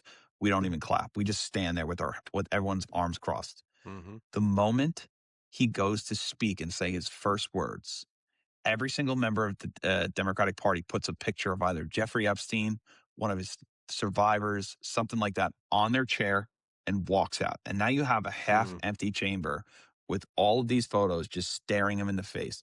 Think about how enraged that would make Donald Trump, Yeah. and the visual, the images that the press would be able to put out there. Again, it's completely a political victory or a political moment. But Yeah. And do don't that. think, Do that. and let's not forget, he did that, didn't he? Yeah. He brought who he was trying to make a point against. Was it Clinton? Yeah, because he wasn't he running against Hillary, and he put like 16. front row. The front row was Yeah. a bunch of women that were Yeah. accusing Clinton or something like that. Yeah. Yeah. And the thing So is it's too not is like that, it's a new idea. yeah. And and it would just infuriate him because then he Yeah, can see it's just all these photos of him. Everyone puts a photo of him and Epstein right there.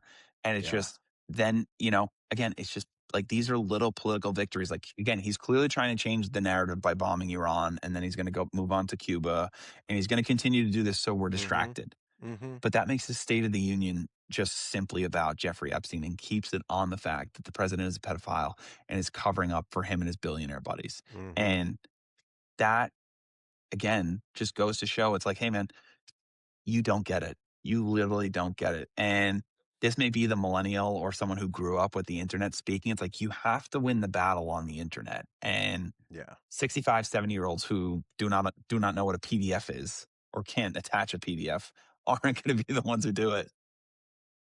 And for me, the pedo thing is even, it's just like one leg of the same stool. You have the pedophilia, you have the grab them by the pussy part, you have the money laundering, you have the pay to play scheme that is Trump coin and the Yeah. Melania coin. And Hmm. then you have like all the, you cannot rest around people that think that way. They're always on the take. You always have to have your hand on your purse just to make sure these sons of bitches aren't reaching in your purse.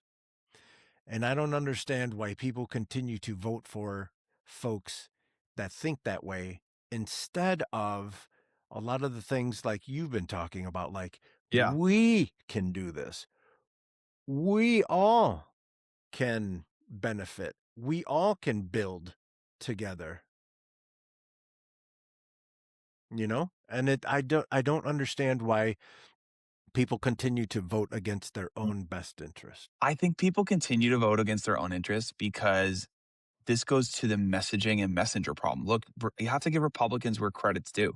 They've invested massively in their media infrastructure. You look at things like the Daily Wire, TPUSA, Mhm. like Mhm. all these media outlets and right wing kind of adjacent media outlets far exceed the reach of any left leaning ones.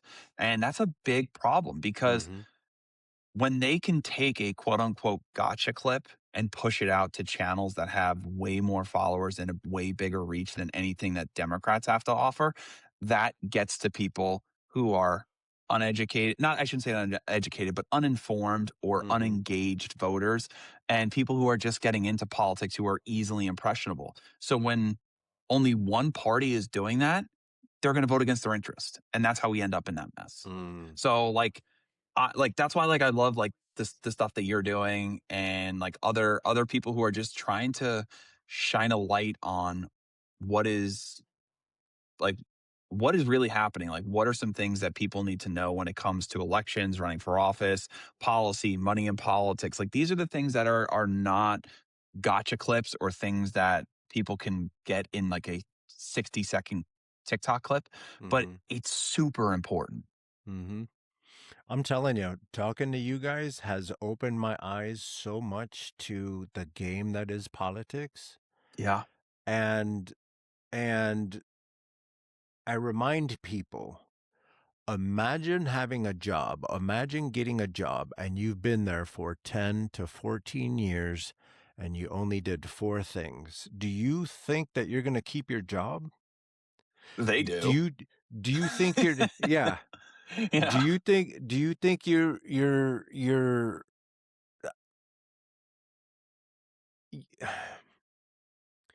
that's money that's just money not being spent.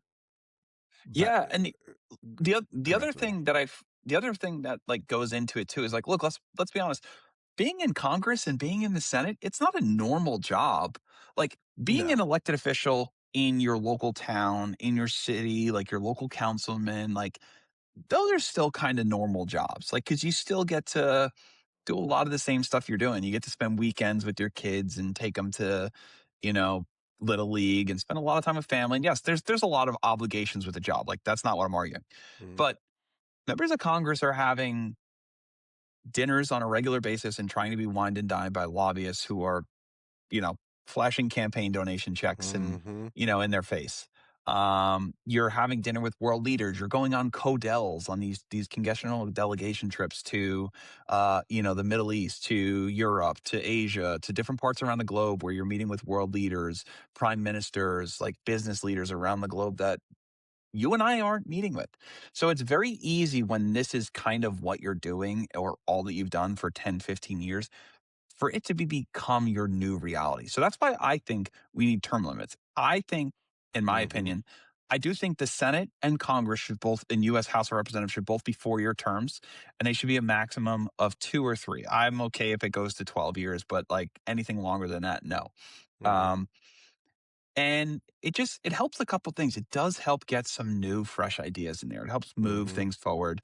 And it really does show people that it's like, hey, you're not going to get to park your ass in that seat forever. Like Dick Right. Durbin, who's retiring from Illinois, has been in the Senate for, what, 30 plus years, I think it is at this point. Like, I'm 37. It's almost Yeah. my entire life type of Yeah. thing. So it's just like, okay, that's a problem. That is a big, big problem because you're just not you're not a normal person anymore. Like, Right. look, like, the president of the United States is not a normal person. And I'm not just talking about Donald Trump, like even, Barack Obama and Joe Biden, like that they don't live normal lives. It's just so tough for them to connect with people on a regular Mhm. basis who are struggling with their medication, struggling with their cost of living. So, we really, really need representation that if they think that they're doing a good job, we're still forcing them out. Like, that is the only way we're going to move it forward.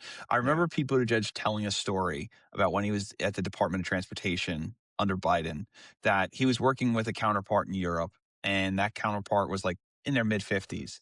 And after working with them for a few months, the guy came to him and said, "Hey, I just want to let you know this is the last time I'm retired. I'm transitioning to a different role." He's like, "Aren't you 55, like mid 50s?" He goes, "Yeah, but that's how we do it over there.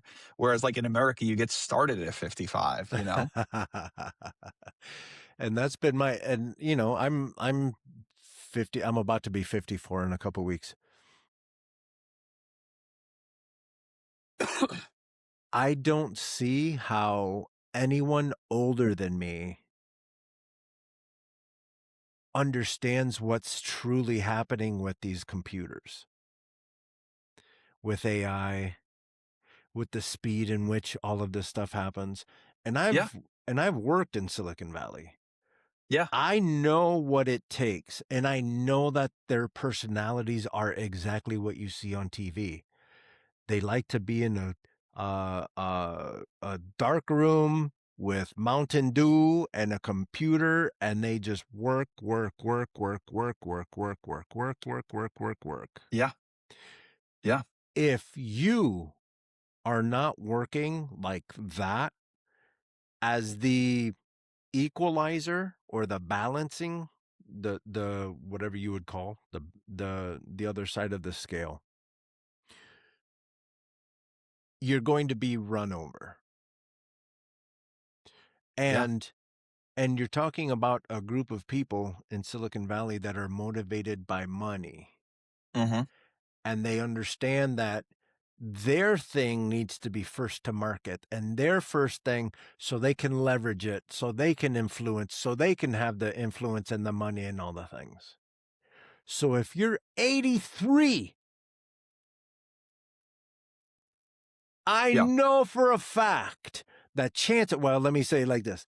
Chances are you don't know how to fix your own email, let alone understand how Facebook ads work, let alone how AI interaction works, let Yeah. alone how much tracking is being done on these apps. You Yeah. don't get it. I agree. I 100% agree. With nothing but respect for the older generation. But at 53, we're sports guys. I used to be fantastic at basketball. I'm not taking my old ass out there now. Get whooped by some 16-year-old. Exactly. And they're going to He's get mad because all I'm going to be doing is holding them. Yeah, he's dunking on you as you're like, where'd you go?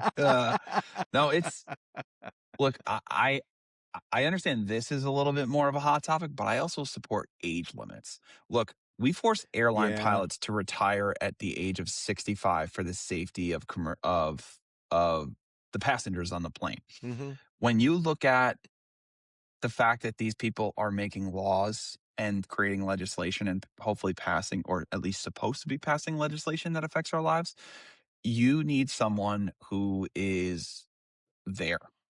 From 70 to 75, scientifically, you slip a little. Like Mm-hmm. your mental capacity is not the same. Like you're getting older. It's Mm-hmm. nothing, like I'm not holding it against you. It's just Get a job as you an can't advisor. retire. Go enjoy your Retire. grandkids. Yeah. Go enjoy your grandkids. Like seriously, on your deathbed, are you gonna wish you worked more, or are you gonna wish you spent more time with family? And that's really Yeah. what I leave it at. So I think if the Democratic Party was smart, they would push that. And then if you have someone who's 70 years old who still wants to be involved, great. You're going to be a party advisor. You're going to meet with the different elected officials, and you're going to represent them, and you're going to show them who they need to talk to. What are some things you need to watch out Right. for? Like just, be an advisor, like be Exactly. a senior advisor. That's fine. Exactly. And it's just, we cannot have these geriatrics running this country into the ground because they think everything is going good because they still get a safe paycheck and health Right. insurance regardless of whether or not the government shuts And down. they get a good seat at the good restaurant. Exactly. And that's really where I think a lot of people, like, they're like, oh, there's wisdom with age. And I don't necessarily disagree, but there's a limit to it. Mm-hmm. There's a point of diminishing returns for everything. Mm-hmm. At what point is enough enough? Right. So age limits, term limits, I think reforming the Supreme Court, like there's a lot that we can do that do not require any capital investment, that can Mm-hmm. help restore faith in our democracy, can show people we want to actually be the party that listens to them, that works for them, and they just refuse to do it, We're just asking you to be the party that does what they say that they're going to do. or at least try to do it. Don't piss on my leg and tell me it's raining. Right. Right. And don't point your finger at the Republicans talking about how dirty they are when we turn around and we find out that, wait, you're taking money from the same people. Not even You're that. dragging your feet on Yeah. the same things. Yeah. Look, it's not even that. There's a congresswoman who's currently in the House. Her name is Sheila McCormick. I'm going to butcher her last name. Yeah. She's out of Florida. She's in the, her opponent is Elijah Manley. Okay. She's a Democrat. She was working as a healthcare provider during COVID, and they were getting money from the state. The state accidentally paid her $5 million instead of 50,000. Hmm. And what did she do? She pocketed that money and she used it to run for office. There's a House ethics report that's supposed to come out on her, but yet and we've known this for years. Like this is not something that's a surprise. And yet the Democratic Party still can't call her out. So again, this gets back to the unengaged or uninformed voter. You look and you Right. see Republicans insider trading and you see Democrats stealing taxpayer money to run for office, and neither party calls out their own people. Right. Or Right. and that's like, hey, we're not saying you got to kick her out today, but tell her like, hey, we're not backing you anymore. Like Right. you have to go through your day in court. You have to do X, Y, and Z. Even in the Illinois second district, there's someone running for office again who misappropriated taxpayer funds. And Mm, it's like, at what point are we going to mm, learn? You yeah. know, we have Yeah. to stop nominating crooks and con artists if we don't want to be seen as them. Right. And again, the term limit thing comes in handy here too, because you just keep sending in new people, and it's hard to pin down something that's constantly moving, is what I'm trying to say, right? Yeah.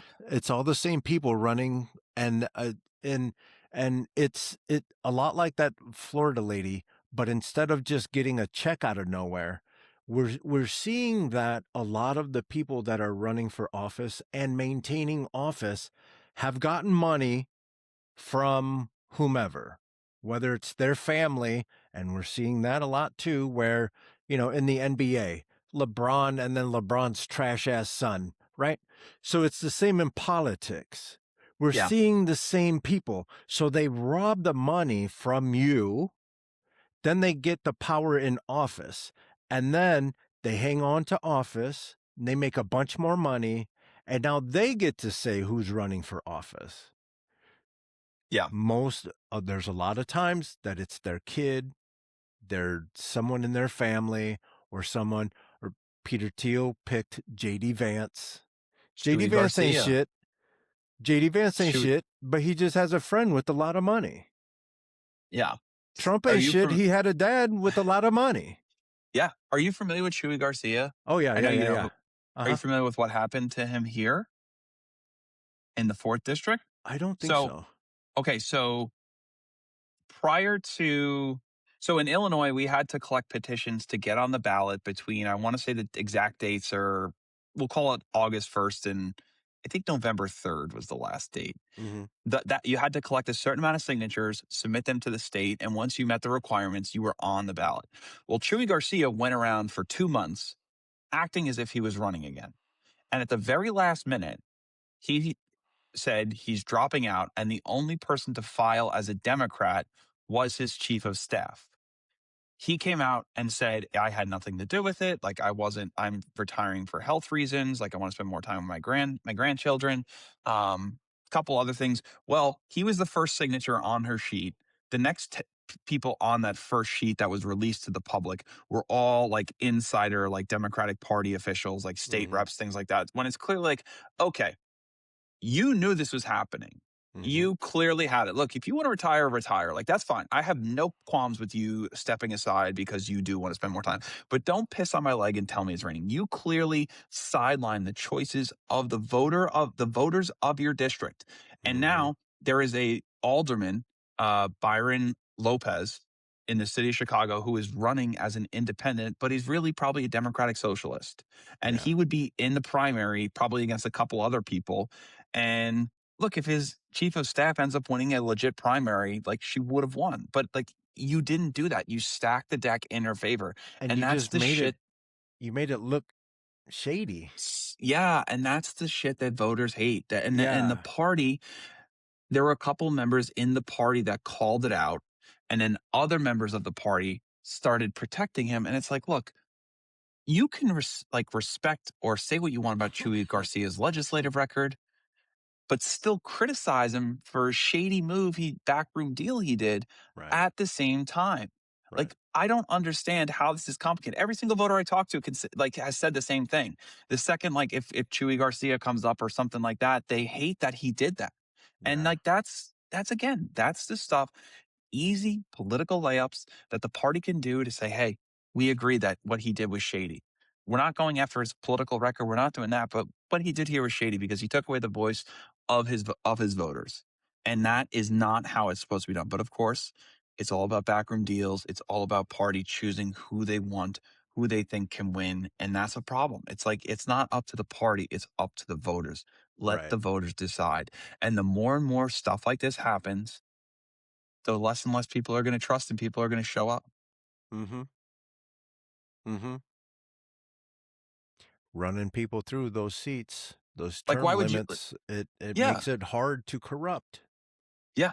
Exactly. And then it's like, okay, if you're someone who is a state rep and you want to run for office, but you really like your current, congressman, but you're like, he's got, he's got 4 years left. Okay, I'll set myself up to run in 4 years because I do like my job now, even though I want that one. And he has to retire, Hmm. like that's part of it. And it's just like that, it just creates more fluidity and it creates more progress and growth and things like that. And it's like just like any private company, succession planning. That's really what it comes down to. Only this case, instead of kind of saying, hey, this is the person we're going to choose, you're going to have an open primary and voters are going to choose. Right. So we really just have to change the way we do everything, not just as a party, but as a country. Yeah. We need to get away from the shadiness.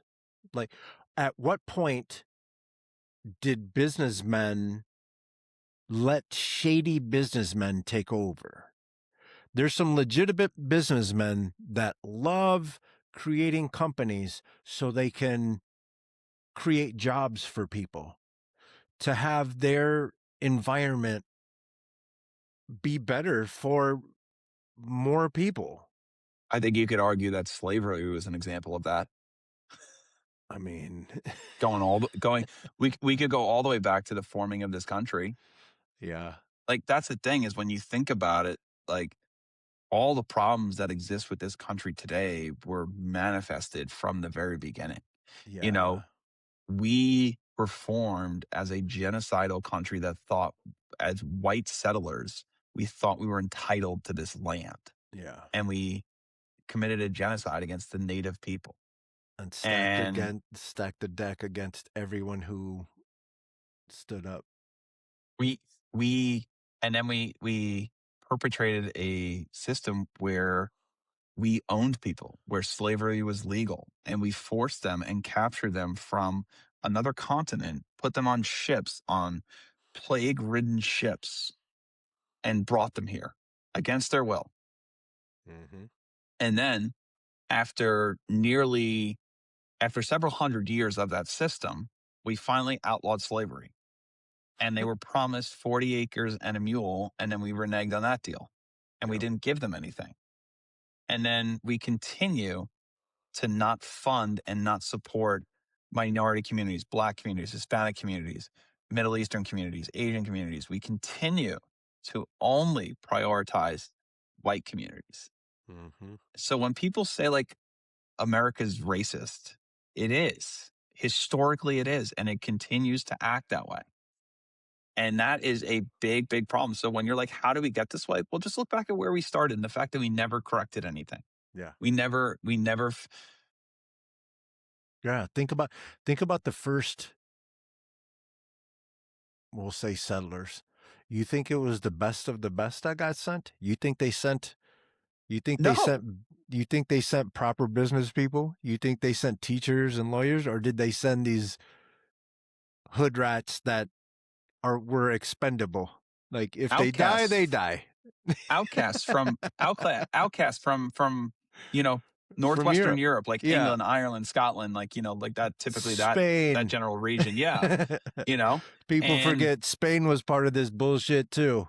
yeah, so it's always been a colonial, settler, oppressive, genocidal country. And it's no shock that that's kind of what we support in Israel right now.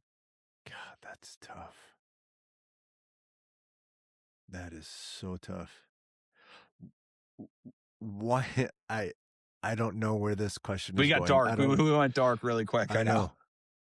know. Uh let's finish the dark. Um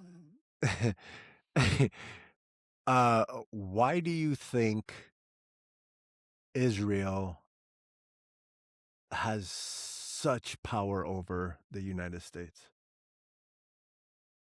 Because the United States sees it as itself. That's why. Because when you look at, if you look at how the United States treated Native Americans and people native to this land when we got here, just look at what Israel's done to Palestinians. It's the Yeah. exact same thing. Yeah. You know, we took Native Americans and removed them from this land and we forced them to live in areas that we designated, Mm-hmm. tribal lands, we called them. This whole Mm-hmm. country is tribal lands, or should be Mm-hmm. tribal lands. Like this, Mm-hmm. they were here for, Mm-hmm. so, and then now you look at the fact that Israel is forcing Palestinians to live in their own version of tribal lands, only they're open air prisons, you Yeah. know, Yeah. and they don't give them the right to vote, and they charge them differently for crimes. If someone commits a crime and is an Israeli citizen, they go to court sometime, and if you're a Palestinian, you go to a military court. So Jesus. it's they drive on different roads. Um, so that is where people are like, how does it have such control? It's really more, the U.S. and Zionists that are in charge of it, of the United States, have always seen Israel as an extension of the United States and an Yeah. opportunity to colonize and to really put our thumb on the scale in every country in the Middle East. Yeah. That's really how they see it. That's our opportunity to take it over, because you look at Iran. And one of the reasons that we're bombing it right now, look, it's not a threat to the United States. They're what, 7,000, 8,000 miles away? Their defense minister went on TV the other day and said that we, being Iran, Yeah. don't have the capability to hit the United States with a missile. But if threatened and if continued, we will build it. Mm-hmm. Like, don't be like, let's not be stupid. They're not going into Venezuela because they're trying for regime change. They don't really care about the Venezuelan people. They Right. just want what's under the ground. Right.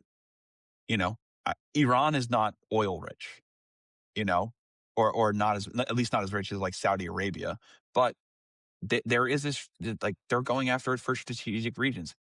Yeah. So that's really what it comes down to, is there's always a interest for the rich and wealthy to continue fighting wars, Yeah. because they're going to continue to get rich and wealthy through seizing the assets of some other foreign nation, or implementing, our banking system or our finance system or whatever it is on their way of life. And Mm-hmm. it won't, there's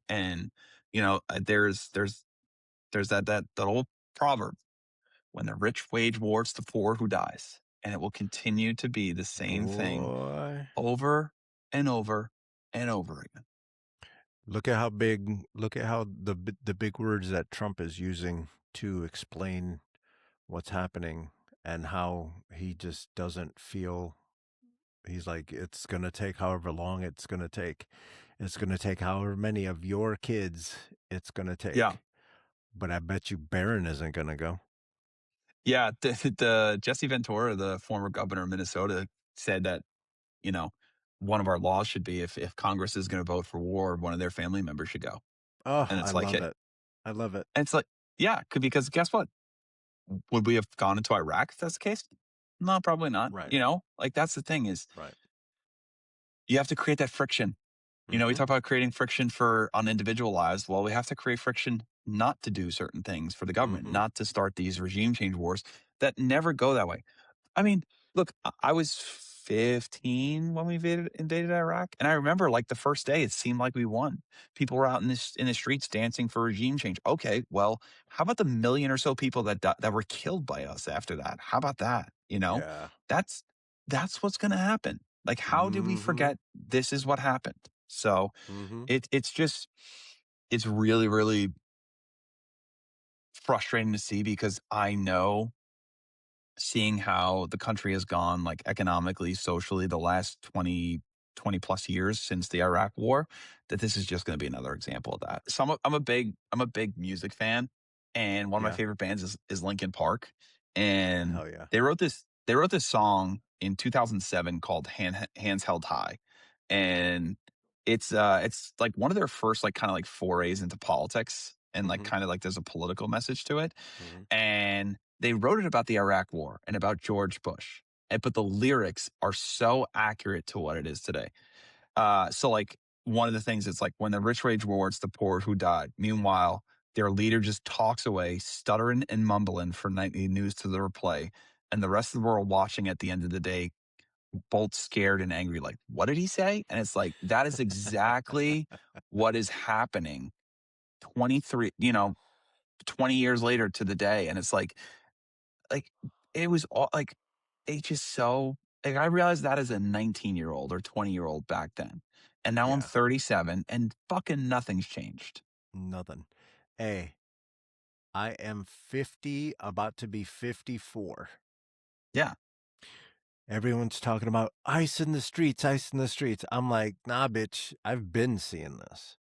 I grew Yeah. up in the hood where police were fucking people up on the daily. Mhm. Yeah. Yeah. Nothing has changed. Politicians say the same They're just exact wearing masks thing. now. That's it. That's it. Politicians say the same thing. They do the same thing. Everyone complains about the same thing. Everything. So when I Yeah. tell people I I have been reaching out, and I love that some of you guys reach out to come and talk, because we have to do things differently. Yeah. We have to. Yeah. And if it's not going for the people that continue to get money, people that run for office go to people with money. People with money will force you to do what they want because they want more money.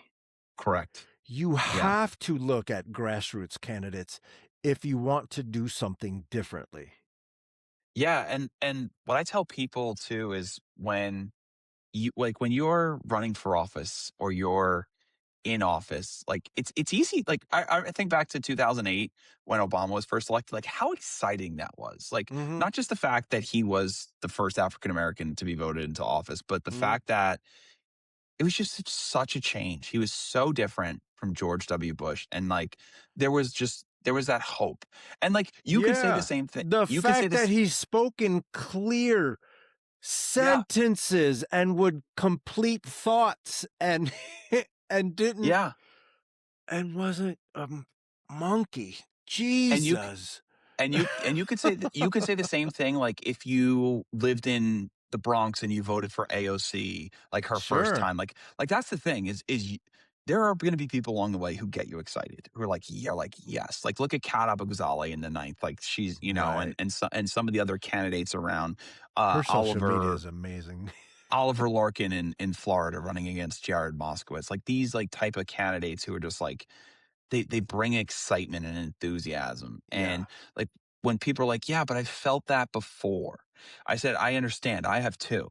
But the moment you no longer feel that with me, you should vote for someone else who excites you." Because right now, Yep. that's really what it comes down to. It's like you should feel excited. You should feel proud that your representative is your representative. And if Let's you don't, you should vote for someone else. and let's dissect that a little bit too. Um Crap, what is happening with my brain right now? It's been a long pod. That's what it is. Yeah.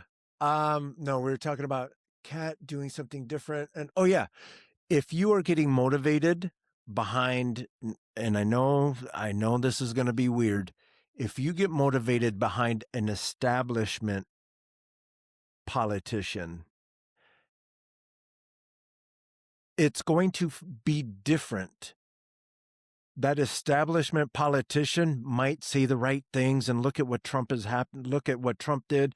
And the way Trump gets people hyped up is similar to how Obama was doing it. Yeah, But you have to understand where that money's coming from. correct. If you can give a grassroots candidate that gets you excited like that, give them the chance. Yeah, I agree.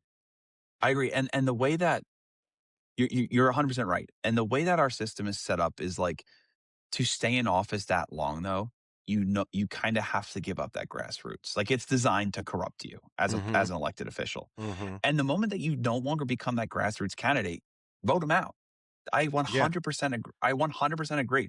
And if your politician doesn't take or your candidate or elected official doesn't take any corporate money, doesn't take any PAC money, or they're promising not to and they do, vote them out because even if it's just a check for like $10,000 or, a couple different companies, and it's not a lot, Hmm. but that's the first time they're showing to you that they're going to start compromising and they're going to start trading things off because they start to see the future vision or their next move. Like they're plotting for it and they're looking for, how am I going to be able to raise the most money or do whatever it is. So like that's really how I approach it. And like, you know, it's kind of like the trash. You got to take it out often. You have to swap it Yeah. out. That's like, you can't just let it sit there. Like otherwise it's going to stink. Right. Right.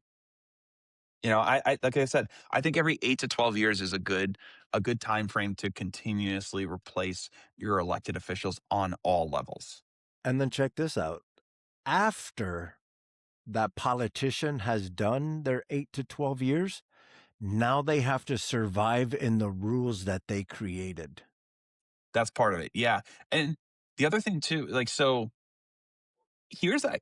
Yeah. So you're absolutely right. And like, if you want to know someone's true intentions, like let's say they serve for 12 years, Hmm. what do they do next? Well, if they go back to where they live and they work in the community, like for example, like housing's a big thing of mine. Hmm. If I go back and I work on solving the housing crisis, because look, it's not going to be solved in 12 years. Like it's going to take a lot of time and there's still Hmm. going to be problems with it, but there's investments that need to be made. And there's going to be things that need to be done locally. So if I continue to work in housing or education or healthcare, that is someone that you should be proud you sent to DC. But if it's someone who comes back and sits on a corporate board and works Hmm. as a consultant for, BCG Or or jumps one of on these TV companies. to tell you how terrible everything is. And Sure. Yeah, like if that's how they make their existence for, their living for the rest of it, like that's absolutely like okay, we dodged one. We yeah. got them out just in time. So I Yeah. think that's like a good way to really look at it. So yeah, I'm with you there. That's it's when you don't have representation changing all the time, you don't get good ideas in there because they get complacent. They get close. Look, even my mom's 73 years old. Do you think she's more open minded than she is now than she was at 53 or even 20, 30 years ago? No. And I'm, Yeah. I'm not stupid. And like, I'm not stupid enough to realize that I'm going to be a little bit more set in my ways at 70 than I am at 40. Like, that's just Right. how life works. So Right. that's why, like, we need to have people who are more willing and open to serving, to our representing their constituents, to different ideas. And the biggest example I can give of when you can tell when is someone no longer an elected official versus when are they a politician. I'm going to ask you right now, Carlos. Should Hakeem Jeffries be Speaker of the House if Democrats win? Yes or no? From what I understand, he's one of the establishment dudes that isn't Would really you vote doing for him? much. I from what I know, I don't think so. Okay. So my answer is no. Yeah. And if you ask someone and they say either yes or they don't give you an answer, they're a politician. Yeah. Because if the answer is yes, they think that he should stay because they're like, I'm part of the establishment and I'm there. Yeah. And also, if they say yes, they clearly don't understand the moment. You should vote them out. But if they don't give you a definitive yes or no, get them out. They Yeah. don't deserve to be there. Like Yeah. clear questions that you and I know the answer to. If they can't answer straight, get them out. Right. And that's where we're at with a lot of our party. So we have 2 weeks left to our election. Like that's what we are basically sprinting from now to the finish line, telling people, hey, if you are serious about change, you have to vote for someone else Hmm. other than the longtime incumbent who sat there and only passed 4 bills in 17 years And is also running for mayor of Chicago. and who will abandon us. So when he speaks about experience and everything he's done, he's going to abandon us, meaning that for a special election, we have to wait 4 to 6 months for the seat to be filled. We are going to be left without a member of Congress. Yeah. Yeah. How are we going to fix it? How are we going to fix it? Vote them all out. Vote them all out. Yeah. Yeah, that's the only way. That's the only way. Cuz I think we have good bones. I think the country has good bones. I think um like what I've been saying, I think obviously there's been adjustments throughout history, but I think the Constitution itself is a really good scaffolding.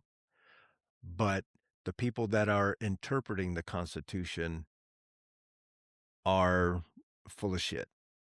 Yeah. So we need to push all of those folks out and get you guys in there that interpret the Constitution in a way that that that's more American instead Yeah. of so goddamn selfish. Yeah.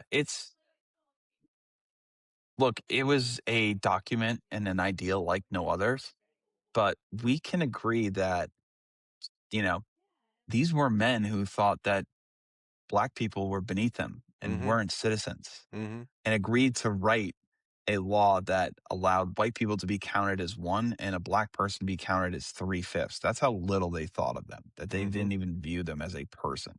So maybe when we read that document, we can be smart and say, okay, I see where they were going. Let's adapt this for real times. Right. Like, and that's part of it too. So like that is really where we have to look at it. It's like we really shouldn't be letting a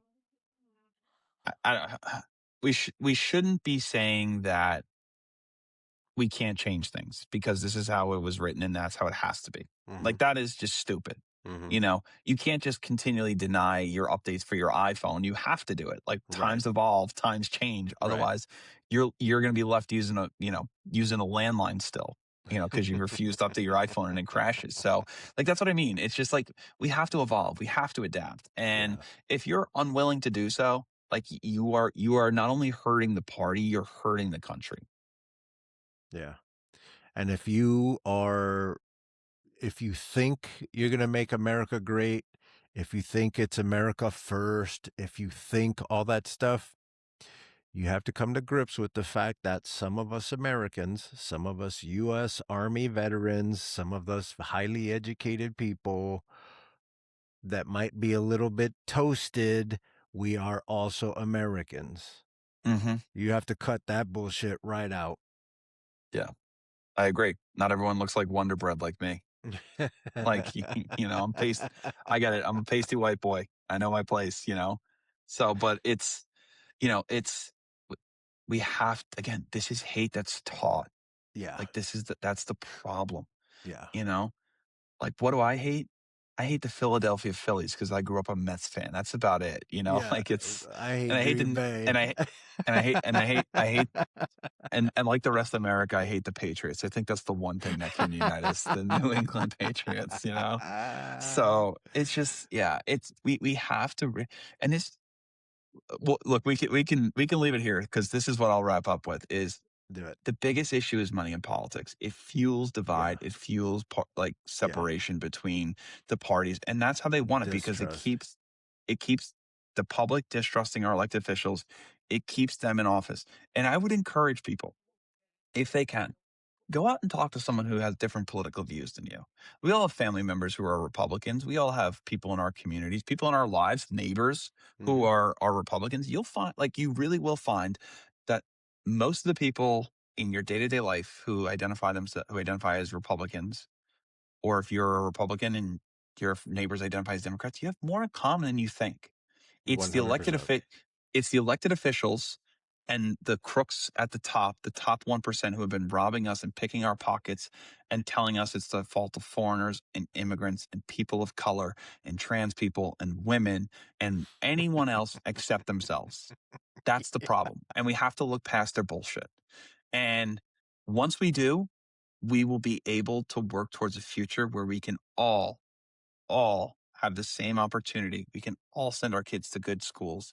We can have childcare, healthcare, and actually move forward to be like the country that we can all be proud of. Mm. Tell them where they can find you. So to learn more about our website, go to www.mattconroyforcongress.com. All the links to our social on there, volunteer signups, donation if you would like to, as well as our contact information if you have questions. I always tell voters, please reach out. One of the things that a representative needs to do is be accountable and accessible to the people, and Mhm. I make sure that I'm that. Beautiful. There you go, Chicago. Hmm. There's your boy, Oh, Matt Conroy, y'all. don't forget to vote on March 17th. So thank you so much, Carlos. I really appreciate your time today, man. This was awesome. Thank you. It's folks like you and Reed and Kevin and all those guys that make me want to move back home. Well, make sure we win and then you can move back, because otherwise we'll still be run by Yeah, shitheads like Mike Quigley. you guys got to do something about that cold weather. Ah, I'm getting old. I can't handle that shit no more. hey, if we don't address climate change, it'll just get warmer itself. But that's a different issue. That's a very good point. All right, and with that, everybody, we're out.